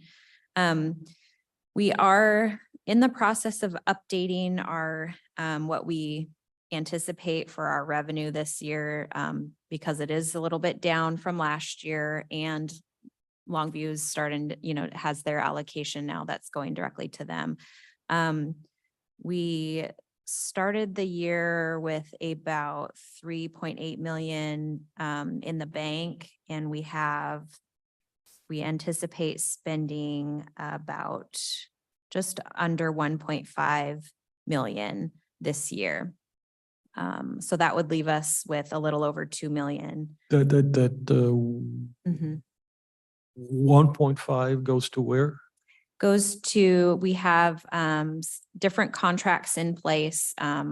The larger housing, affordable housing contracts that I just mentioned with Hoswa and Campus Towers. So that's 752,000 and another 292,000. And then we have some smaller contracts with our coordinated entry. It includes providers. the Housewell and the Campus Towers. Yes. Yes. So we have a little over 2 million. That doesn't factor in what our 2023 revenue is. Like I mentioned, we're kind of working through that right now and looking at kind of anticipating what that will be for the year. So that's, It a had a very rough drastic estimate. drop, it did have a drop a and. drastic drop. And yeah. And so, and we know the last year, 2022, the revenue was just under 1 million, which hasn't been under 1 million in a couple of years. So it dipped last year and we anticipate it to be under this year, even under that. So we're working on that. But really rough estimate, about 2 million sort of in reserves that we have. Is this behavioral health tax or doc recording fees? Document recording fees. Okay. So this isn't in part of the behavioral health tax at all? No. Okay. No. And again, I just wanted to clarify too, that I think the request for this funding for the youth shelter project, I think, if I understand right, primarily looking at the carriage restaurant area and turning that into the sort of cafeteria area for the youth staying at the shelter, as well as like a youth work site. Do I understand that Yeah, right? yeah, So that's like a kind of working what restaurant. then this yeah. funding would go And then the towards. lounge, there's a big common area, like Bill said, for the guys and the gals, to hang out downstairs in a big open space, you know, TV and pool and all that kind of stuff, so we could keep track. It's a high accountability. Mhm. Um, Gina, what happened to GFO? Grounds for opportunity. Yeah, Are they still they're there? shut down now. right? They did shut down, I think during COVID. And they haven't come back. I don't think so. I don't think so either. Okay. Yeah. And then, Frank, do you know what your operating costs will be annually?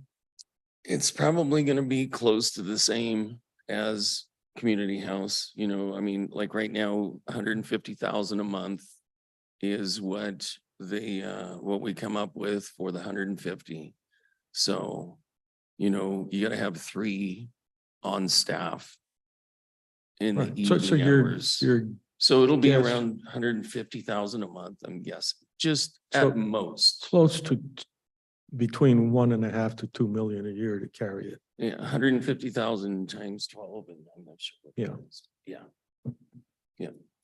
And some of those aren't, keep in mind, you know, some of the building is being leased out, you know, like Mackin's and like the front 6,000 square feet, you know, and so there's operating costs. It goes against the operating costs of the facility for the youth shelter. And we diversify the funding because of, Yeah. you know, yeah. I'm sorry for getting, Yeah. I hate when people call it passionate, but I'm just frustrated, so, Yeah. sorry. I don't have a So- problem with that. I just still getting clear on a couple things. So the operational cost of that, it pencils out for what you're doing now. We'll be able to do that. This is It- none of the operating costs. And I don't want state money for operating costs either, Yeah, you know? I don't want these other requirements. We want to be able to do what we want to do as a 501c3 and, yeah. yeah. Well, you've heard me state before, I don't want to get in the habit of supporting an operation. Yeah, right. Okay. So this, And opioid funds work in any of this stuff?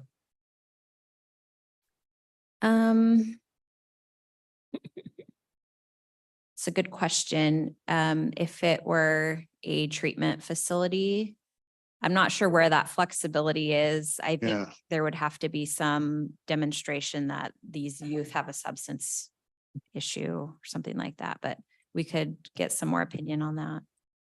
and we have probably probably 150 to 200 kids a year that we do intensive outpatient for, often referred from juvie and et cetera, et cetera. So I could see that being a part of it, you know, that we could do.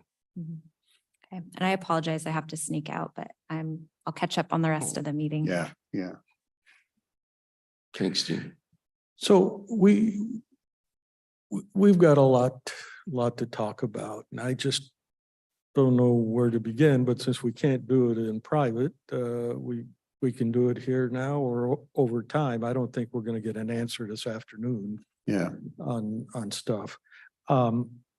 One of the issues we always have is we've got about $2.3 million.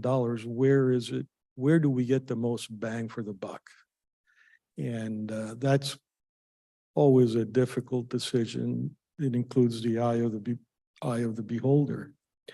One of the things that occurs, and I think I may have mentioned it, probably mentioned it to Frank. My recollection of the time was that Frank was asking us for funds at the time for the refurbishing of Community House, and then asking the state for the other funds for this project. I'm sorry, we had talked about, you said, we were thinking about asking him, but we never proposed anything like that. It was just this Right, youth shelter. right, You I know, know. I mean, It- you were talking about, well, I would have gave you in- this, but In we were able to do it. conversation, yeah, no, We were able to do it, the, and it's done and it looks good. That's good. So I'm trying to get a handle on something because all the items mentioned, from the HVAC to the stairway to the elevator and all that. Look, just being frank, at the time, I knew that was a big chunk of money that the state did award you. Right. And that information came shortly after. And there was After you wisdom talked in to us. putting the hold on it, Right, and I said, you've got to digest that, because it's trying to scale up is a difficult thing. Lots of companies fail because they can handle the small scale, and then as they try to grow, they cannot grow and they Right. fail. I look at this and I'm saying, none of these are really new requirements, but they're currently being used to explain what I guess you're saying is a cost overrun, but wasn't a cost overrun. And I just don't have it straight which it is. Well, it will be, because he's got the numbers now. And I know, but Yeah. when you asked for money from the mhm. state, my impression was that was pretty much the full fare you thought you needed. No, it's, But Yeah. if that's my mistake, that's fine. But then you're justifying the overrun here and even saying you're being good guys because you're asking less than the shortfall. And you listed all the reasons that it was, all these reasons, and saying that comes up to equal to the shortfall. And I'm scratching my head and saying, you can't have it both ways. I'm not sure what ways you're talking about. I don't understand. So Yeah, So the idea was, we didn't know about the HVAC, that you had to do it different. We didn't know you had to do the stairway different. Oh, We didn't realize state we needed wax. more offices, right. and we didn't realize we needed more soundproofing, and the doors had to be special fire, excuse me, fire core doors, and then the bathrooms. And I'm thinking,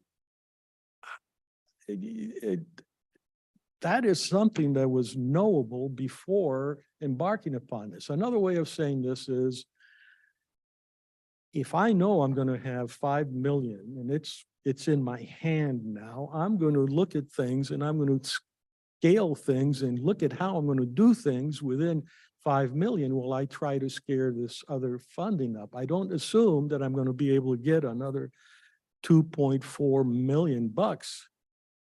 And I'm just saying, it just wasn't prudent handling. And that's what I was afraid of right at the start when the big grant came out. It's like, are these people going to be able to handle that? Which, if you talk about, okay, on the adjustment to be able to expand and not get overrun, with Core Health being able to loan $1 million at a 6% interest rate instead of a bank, it shows that Core Health has partnered along the way, because I got 2 separate boards. And Core Health, I have 200 employees now. I know you don't care, but it's getting that much staff. The Insleys were like, how does he do this? It's just common sense, and it's, and then Community House has 40 employees. It will jump again. But when I'm able to put help to each of those kids with what's already Medicaid dollars, and kids being able to access mental health care, especially coming out of the pandemic, they are the number 2 killer for teens is suicide right now. So it's just going to spiral if we don't do something. And this 2.5 is just, we're asking. The community agrees. They've kicked in. They'll kick in the operations all the way. Core Health, if it was skinny, we wouldn't be able to do this, because Community House is thin, but we do it. We've got 1.7 million in a year's build out, and we're still, 100,000 ahead at Community House is wow. To me, Rick, this is very much like everything we get presented to us about all the welfare payments we make, all the taxpayer funding, everything we're talking about here comes out of the taxpayer's pocket. And Well, medical care is medical care, Aaron. If we got to help them get their heads straight, because when they're all screwed up, like you said. yeah, no, I understand. I'm trying to talk to my Mhm. to my colleague Sure, here sure. because everything is always explainable by, if you don't do it, the world falls apart. If you don't do it, and I'm suggesting that we are part of the problem when we make excuses for people's behavior. Now, that's an argument I've made about drug court. It's a little more tenuous here, but we're between a rock and a hard spot because kids are different in that in many ways they're the victims of the circumstance around the world and Mhm. here. And if I had confidence that in society we would fix this, it'd be worth a lot of money. But I have no confidence because I have watched this always, it just more money will solve the problem. More money will solve the problem. ACEs, well, that adverse childhood experiences and so forth. We are drowned with this, yet the more money we spend, the bigger the problem is. Because they're not doing the gaps and the holes. In the drug court, the gap is housing. Well, I know exactly, and I once had a discussion with someone about the war on poverty, which you look at the numbers, and on average, the federal government, just the federal government, has spent on a fictitious family of four composite $227,000 a year since the inception of LBJ's Great Society. $227,000 is a lot of money, but the poverty level has just grown. We just got to face the numbers. We're doing something wrong. Mhm. That's why we're Well, doing this. Yeah, I'm not going to argue with you that this type of stuff, as a government, we should have never gotten involved with. We just throw money off. But what I do when I look at this, we're given a choice of, we have these funds and they're going to go somewhere. What's the best place I can do, even if it's not the greatest? Correct. And I think from the beginning, I think working with the teens, at least we have a chance to maybe keep them out of the camp or off the streets to change something there. And the past history has shown me that at least Community House has expectations as they move along. It's not a freebie. Community House is the best show in town. I Yeah, agree. yeah. And so if I'm going to have to disperse this money, it's got to be someplace that's at least more efficient than other options, even though I don't. If I could disperse it back to the taxpayer, I would, that. I do now. Yeah, Right. and I can't do that. No. And so what we can do is try and figure out what is the best we can do for society as we look at the full picture. And that's what I'm looking at in Cowlitz County. And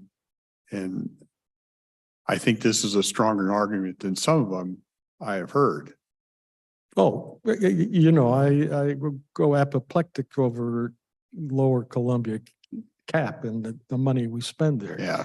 That 6 million or close to 9 million that we did for utility and rent assistance. If I could have, I would have signed that check over to him right then and there. Yeah. And I would have said, I'm good with that. Yeah. Because that one was really harming. Now, the thing where Frank and I disagree here a little bit is that we are behind the 8 ball on this. We're living in a society now that is a little bit like addicted to the government having to fix all the problems. And at some point, I'm saying you gotta go cold turkey. Is this the one? Is this the program? We have no choice. We've got 2.3 million we have to do something with. I think about the Habitat for Humanity presentation, and that made a lot of sense. Yeah. Um, Yeah. Well, we do, 50 to 75%.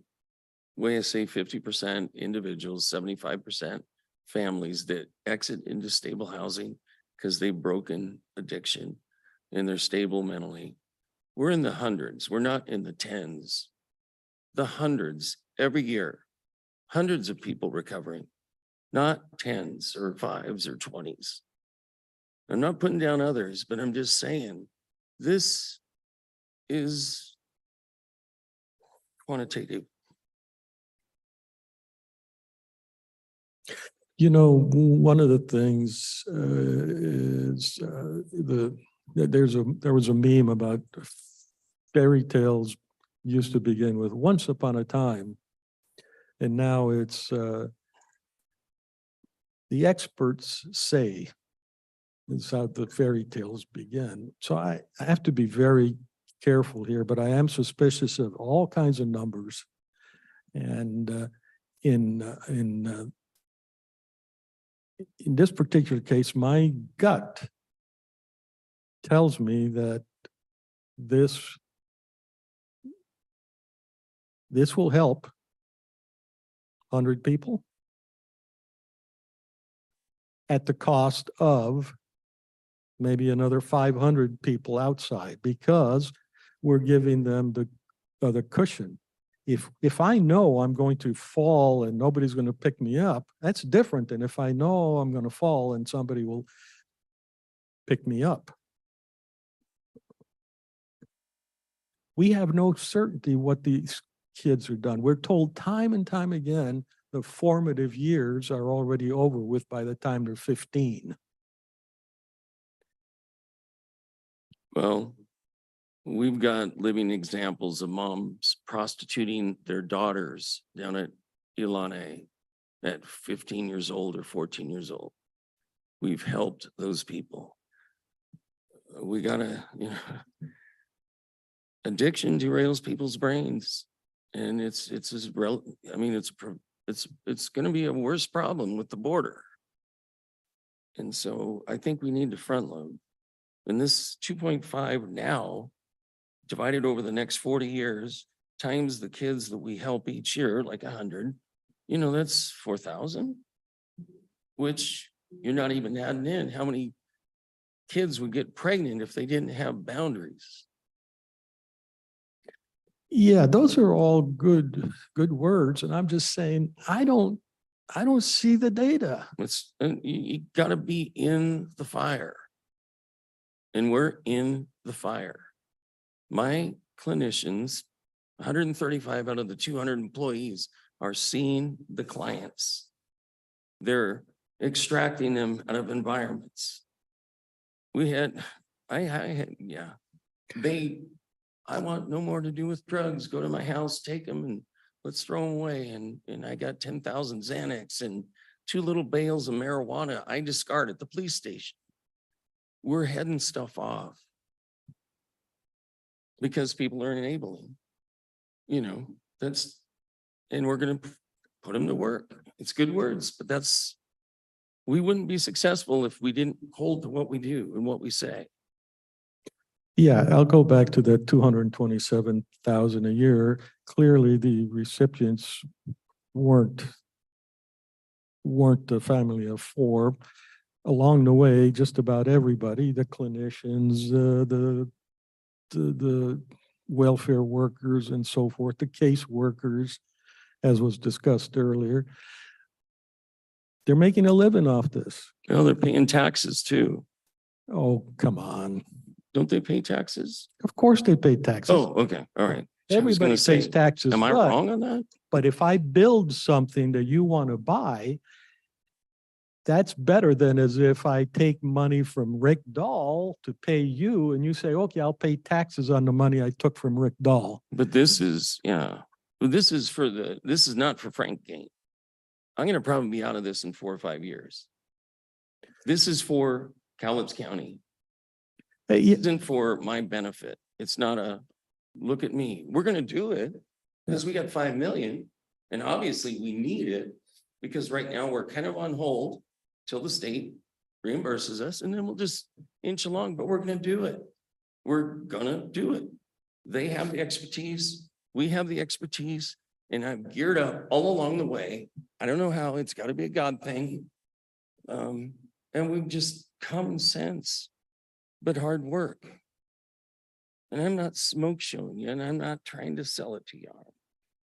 It's just, it's just the way I see it. If you don't try, then you're just letting it continue to spiral. You know, when an engineering principle is if it's really complex and you're struggling and you're beating your head against a wall trying to get something done, you're probably going about it the wrong way. I've talked to people, I talked to you before you took office about things like instead of a juvenile detention center, which costs us with probation $5 million a year, operating costs, that doesn't include the capital cost to repair the place or anything like that. Yeah.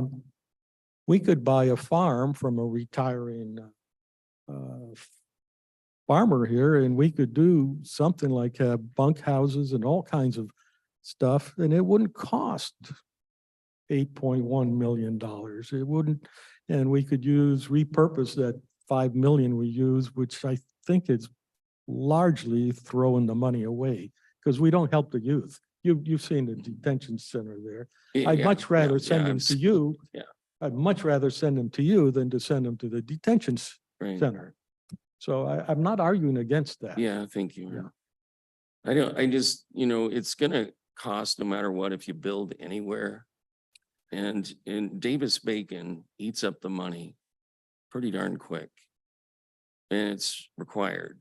Yeah, and And that's part of what I'm, you might have heard some of the arguments about why we didn't okay a sixth Superior Court judge. It included, we've got to start changing the system because we're just gonna, Yeah, just right. gonna drown. I get it. I get it. And I think this is changing the system.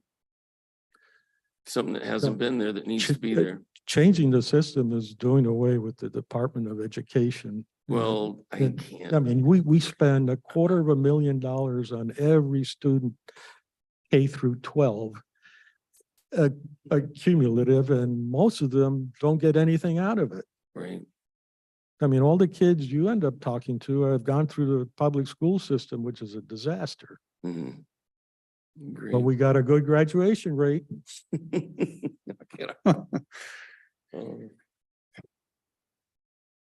I don't even know where to go. You know, what we're talking about here is a lot of global problems that need to be fixed. And I don't know that if I ever find the genie bottle, I'll fix them in a heartbeat. Right, exactly. But you also don't want to be a part of the problem. Like when I voted against the rental subsidy, not because I want this person to be out on the street, but because the landlords, I asked Gina to put in bins these landlords got 10,000, these guys got 50,000. Yeah. The biggest bin, or I mean, the largest dollar bin was 250,000. There were 13 landlords that got $250,000 out of that. And Yeah, well, we actually turned money down from the state for rental dollars that had no strings attached. It was SABG. And I told staff, no more, we're not doing that. It's a housing first strategy. oh, And they yeah, were wanting to exactly. pump money into it and give and give. And I said, that's gonna destroy our employees. Yeah. That's doing no good. The thing you have in common with Habitat is that you actually have requirements. As do we. Yeah. Yeah. You also have something that I saw at your, the place on Commerce. You select your staff wisely. I try. You need to do that. Yeah, I It's try. just not, I know. It's, Yeah. it's definitely something that's, Yeah. but I don't get that feeling with some other stuff. Not with your stuff, just. sorry. Well, I'll just go back to what I said a little earlier of the options I have with this. I'm more inclined to work with the teens than I am having it filter off into something else. I don't know if I'm inclined 2.5 million's worth because I really like Habitat too and want to explore how we can do there, because I think putting families in homes is important too. Yeah. Yeah. To be honest, I think they should have done a better job in the planning. How come, That's kind of what How I've been come? harping on. okay, here was my idea. On drug court, they're missing the housing component of what we do to subsidize what the stick does, which is drug court. Because they don't have the housing. How come you couldn't attach that to the Habitat for Humanity? In other words, the behavioral health tax. How come there couldn't be, and because that way they're working for it. But you gotta have a structure to get them through. So you gotta have initial housing, and then you gotta have what they're saying, something they build themselves. There's all kinds of troubles in my mind with the drug court. It's still probably the best game in town around there in that sense. But there are some serious issues. One of them you just mentioned.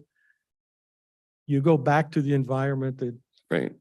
got you into trouble. And for some reason, I don't understand people. If I'm with an alcoholic, I don't offer them a beer.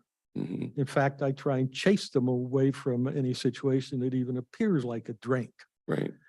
But other Yeah. people, it's only one beer. I mean, how the heck Nope. do they You- rationalize that? Yeah, the thing I have with that, Frank, and I look at it a little different. I get really tired of we're always throwing money at people that have shown they want to make bad decisions. Mhm. In Habitat here, we're looking at families that are just trying to Make the right. get decision. started and trying to do the right things. And I want to start helping people that actually are trying to do the right things, but need a little bit of help. Right. And we How many- throw a ton of money at people that have shown us they make bad decisions, and I'm willing to help them when they're willing to get help. But I just don't want to throw all the money that way. Right. Right. And that would Yep. be I got kind you. of my take on that. We have I've hired quite a few drug court graduates. And a lot of them end up being maybe 20 years later, 15 years later, being homeowners. Because they finally got to the point of self-sustenance. Yeah. And so I'm a believer in drug court because we need the judicial. We have to have the judicial and the therapeutic. We need both. And we need them to work together. And if we had more of a facility for the drug court clients, in an environment that's more controlled, I don't want to jump into another thing, community house thingy, but that's what they need. And I don't believe we have a whole lot of drug court clients staying at community house. CPS clients we do. But drug court clients, I'd have to count and see. We treat, we don't have, we only have a couple of drug court clients that we help, because we haven't been allowed to, Yeah. but recently we've got 2 of them. But, Yeah. and I'm speaking as core Yeah. on that one. I'll just throw out kind of where I'm at, and Mm, Commissioner Mortensen, a little bit different on this. I'm not opposed to helping. I don't know in what dollar fashion. I really want to see what comes up with Habitat. What, I don't know that we'd be throwing millions of dollars at Habitat. I don't think they have that big a need, but there may be something we can walk beside and get a handle on what that leaves us to do. We'd like to get on the road and get this project complete. I know Hoswa's got a long road for 48 million. But, you know, we're asking, let's get this done. We're gonna do it, but let's get it done.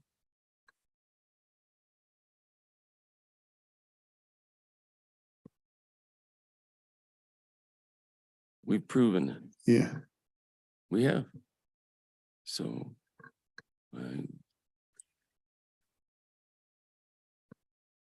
Well, I won't drag it out long, but I could take a vote here, but you're not going to get anywhere with it. Oh, I'm not looking for a Yeah, vote. yeah, No. This is an update. yeah. This is Okay. what I asked Gina for. If we can give you an update, because we knew it was reasonable to put the pause button so that you could see that we've got progress, we've got legs, we're Okay. doing what we need with the state. We're progressing with our construction. We have a plan for the financial. And we're asking for you guys just to put the cap on it and we get it done. So that's it. Well, I'm not looking for, I then- wasn't looking for a vote. okay, then my Yeah, sorry commitment about to that. you is in a short period of time, No, I get that. we'll discuss this in a workshop. Right. And Yeah. come up with a consensus. Okay, thank you Okay. guys. Sorry about once again. That sound fair, Commissioner? Yeah, again, I would want to be very careful, even though I get worried with contradictory language and conflicting stuff, so Did I get contradictory? you just did. You Mhm. said I don't want to vote, but I want No. you to cap no, the money. I That's want not you to contradictory cap the at program all. off. Well, the only way you Gina can get the said- money is through a vote. But I'm not looking for a vote today, Arnd. So didn't it's say it's today. like You what just said- Gina, I didn't think this is a session to vote. I thought it's a workshop. Yeah. Isn't it a workshop? Where you talk about this stuff? You've been at workshops before. No, not a whole lot. Arnd. Anything and everything can apply. Well, I didn't know. So just know, talk to Gina. She knows for a fact. I said, hey, I gotta get my hip replaced on the 27th. We're burying our daughter this week. I'm running out of time because I'm gonna be off for probably a month. And I need to get this before them again to get them a stage or a status. Because I know you put the button on hold because he didn't have the wherewithal, but we do. So, yeah. That's the contradictory one, the wherewithal. I know we can. So. Just on a personal, how's the other hip? It's good. It is did good. it Yeah. heal Just pretty throws quick? You know, since the right one's bone on bone, it just keeps you wonky, but it's still holding good. Yeah. Yeah. No infection the third time. So that was. Did you that say was the third brutal. time? Well, the second time, I had to go get it replaced again. They took it. Oh, you out. did? Yeah, this one here, I went back in like 3 or 4 weeks later because it was infected. And they had to open me up again and take it out, clean it up, put it Oh, back in wow. again, and I started over. So Oh, I I was didn't off for realize like that. 6 to 8 weeks last time. So I was gone for a while. So, yeah, it was brutal. I was in the hospital for about a week and miserable. And told you, too many high and tight fastballs. Yeah, that's right. Break them away with the slider. What was your fastest fastball? Oh, I imagine around 90. It wasn't, like 100 or anything. It was probably Well, around 90. 90 is still pretty respectable. Yeah, In fact, yeah. it's major league respectable. Yeah, well, and then movement, you get movement on it. That's. Oh, what that's really where makes it you hard to get- hit. yeah. Yeah, yeah, That's the big deal, isn't it? it is. It I is. mean, Jamie Moyer proved that where you put it and moving it 75 on the miles ball. an hour. Yeah. No yeah. kidding. Who did that? I'm sorry. Jamie Moyer Maybe was a Moyer for the pitcher, Mariners. Mariners for a long Oh. time. And I Yeah. think he maybe threw in the low eighties at his Yeah. fastest. Well, 75, 80. Yeah, It was but- like, what? But he was very good at working corners and changing speeds Justin and, Speeds, and just keeping hitters off. Yeah. he was masterful on it. You, Yeah. if his physical capabilities, you said, oh, that guy's never gonna make it, Right. but he, right, he thought the game through real well. He knew Yeah, the hitters. yeah, Yeah. and his hips are probably still good. Yeah. I'm sure they are. Yeah. I'm 13 surgeries into my You got a hand up? abused body, so. I do, okay. Go ahead, it just says citizen.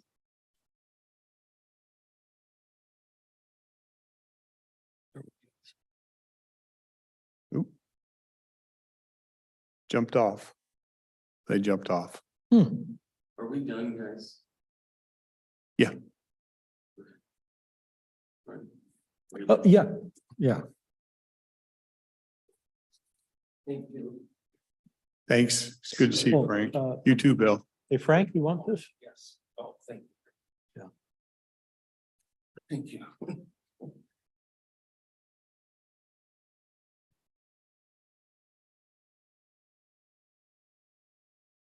Well, I don't know, I'll be making public facilities district meeting today. I beg your pardon? I don't look like I'll be making the public facilities district meeting today. Oh, is that at 3 o'clock? Yeah, Yeah. So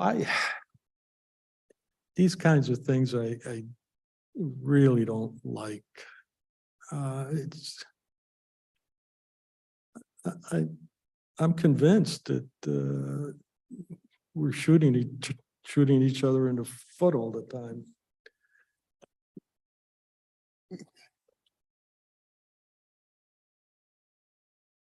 we're prone to that for sure. Well, it's like you said, we can't solve a lot of problems because we'd give the money back if we could. But that automatically tells you where your sentiments actually do lie. Oh, yeah, I don't disagree with that. I just, And that's got to even include your analysis of it is like, I mean, if we sincerely believe this solved the problem, it'd be a no-brainer, right? I mean, we would do well, it. I do believe it can help some of the teens and hopefully not curb some of the issues down the road with them. It's not going to solve everything. No, it's true, but it's the Band-Aid on the problem and we don't have enough Band-Aids, so. Yeah, I don't know what you do. Well, it can sit there until none of us are in office anymore and somebody else can make this decision on the money, then You're inviting me to leave early? no. Yeah, I know, I'm the one who'll be here the longest now. Aren't you flabbergasted by the cost, though? The costs always flabbergast me anymore because there's so many, they have to abide by the wage law, the Davis-Bacon, and the state throws. We're gonna get an update on building codes here, I think, I don't know, next week or it's coming up. And we're gonna see all kinds of things that now the state wants to add, and it's just, it does flabbergast me. You know, that 1.8 million, that's the carrying costs. That actually doesn't include all the Medicare payment costs that are involved in there.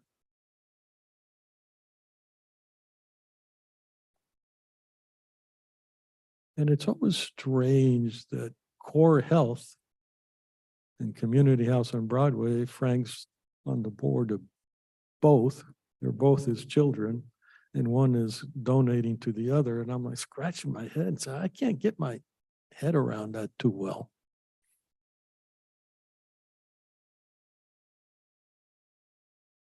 Well, you see business have subsidiaries that they do back and stuff forth with.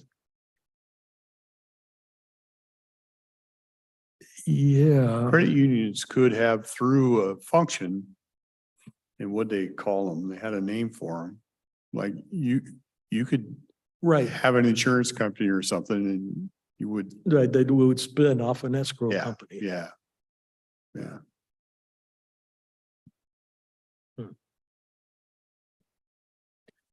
I know there are lots of games in the private world get played by spinning off, and that way you don't have to report things in quite the same way. yeah. Not quite so stark, but I don't consider, I don't consider investment from core health as an overall endorsement of a program, because it's coming from the same people to the same people. Yeah, it's, I looked at the numbers for Chubb several years ago, and at least half of their funding came from public, just the general private citizens, sending them bucks. But I bet that's terribly skewed now. yeah. It has to be, and I kind of commend Habitat because it has to be, they have a core principle. And you know as well as I do, if they took government money, they couldn't maintain that principle.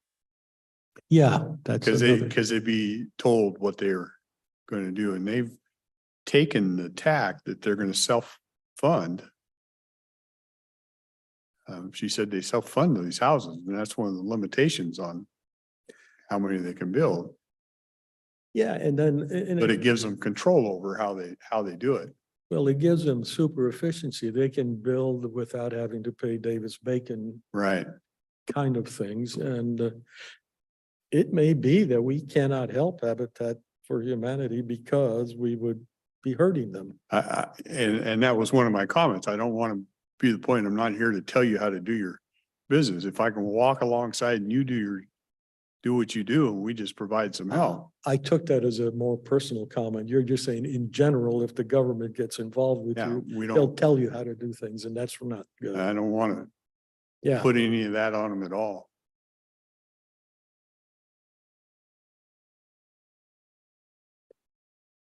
well, it may be that we just have to gulp and swallow the exorbitant expense there and the Well, inefficiency of it. We should have another discussion on it because I'm I'm not sold that I want to take the whole expense.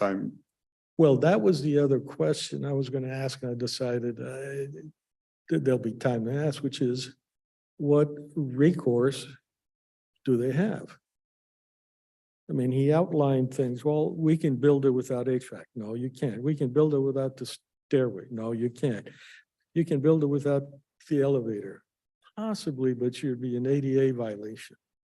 So well, I might, you get my point. yeah, and I'm just kind of mulling around in my head. Maybe it's better in stages because what he talked about is they want some money. They're going to get money from the state in mid-October. Yeah. Well, what carries you over? Can we Now look at we're- it? Now we're thinking the same. Yeah, could we look at stages here so we know that we're just not throwing this big chunk of money there? And Yeah, you know that if you're going to build something for yourself that you think in the future you're going to expand, you don't build it all at once. You say, I got the money for this, and then you'll add on later. And that's sort of what I was really trying to suggest is their approach was somewhat imprudent, and I'm almost resentful in the sense that they're coming to us now saying, if you don't give us the money, we're screwed, and they know that we want the program for the youth. yeah, well, and that's what I'm kind of mulling around a little bit, and I'll think more on that, but I'm thinking a better approach would be what covers you till the other, and let's just not throw everything at this thing. But if it doesn't help. And I didn't get a picture whether, I assume it does, but You know, he's been at it long enough. I have some sort of faith in Frank. He seems to be driven enough that he usually finds a way. so if you figure he can find another $1.5 million someplace. I think he's pretty strong at doing that kind of stuff. I actually worry about what's going to happen there when he's not around. Well, that's a serious question. Yeah, that's a question that concerns me at times because I know he's pretty strong on all that. And how do you find another person with that kind of passion at times? And it doesn't bother me. He gets passionate and he cares about what he does. I don't have any issues with that. We get passionate about things too.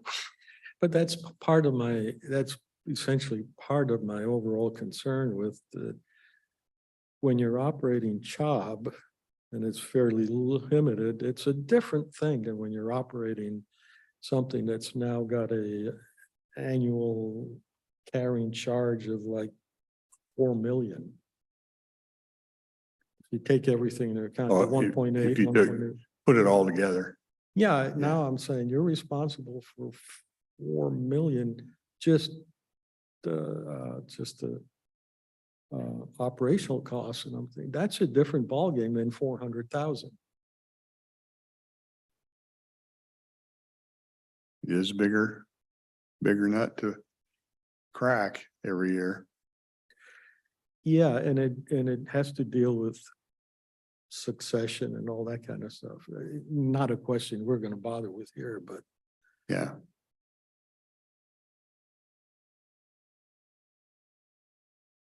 Well, was there anything else on the agenda? nope. Those are the items today. Can we do an executive session? Yeah, Let's do a 5-minute one on the performance of a public employee. okay. We can do that.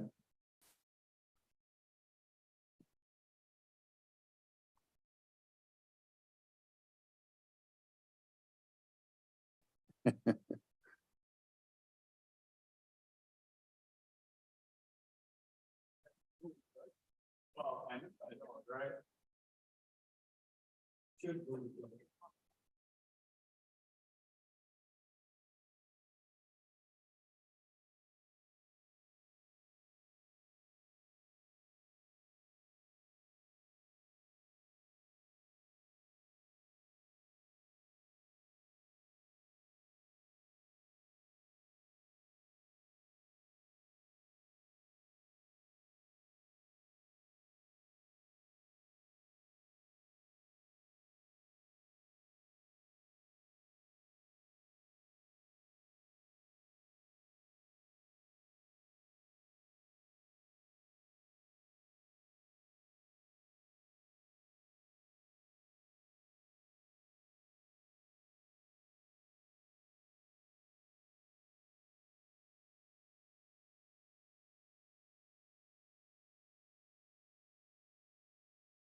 The board is extending the executive session for a period of 5 minutes until 4:02.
Hi, the board is extending the executive session for a period of 5 minutes until 4:07 PM.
Thanks, Justin.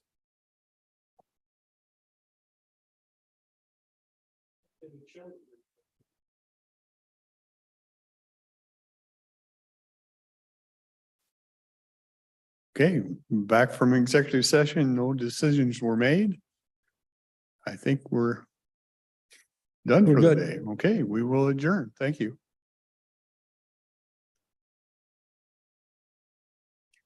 Wouldn't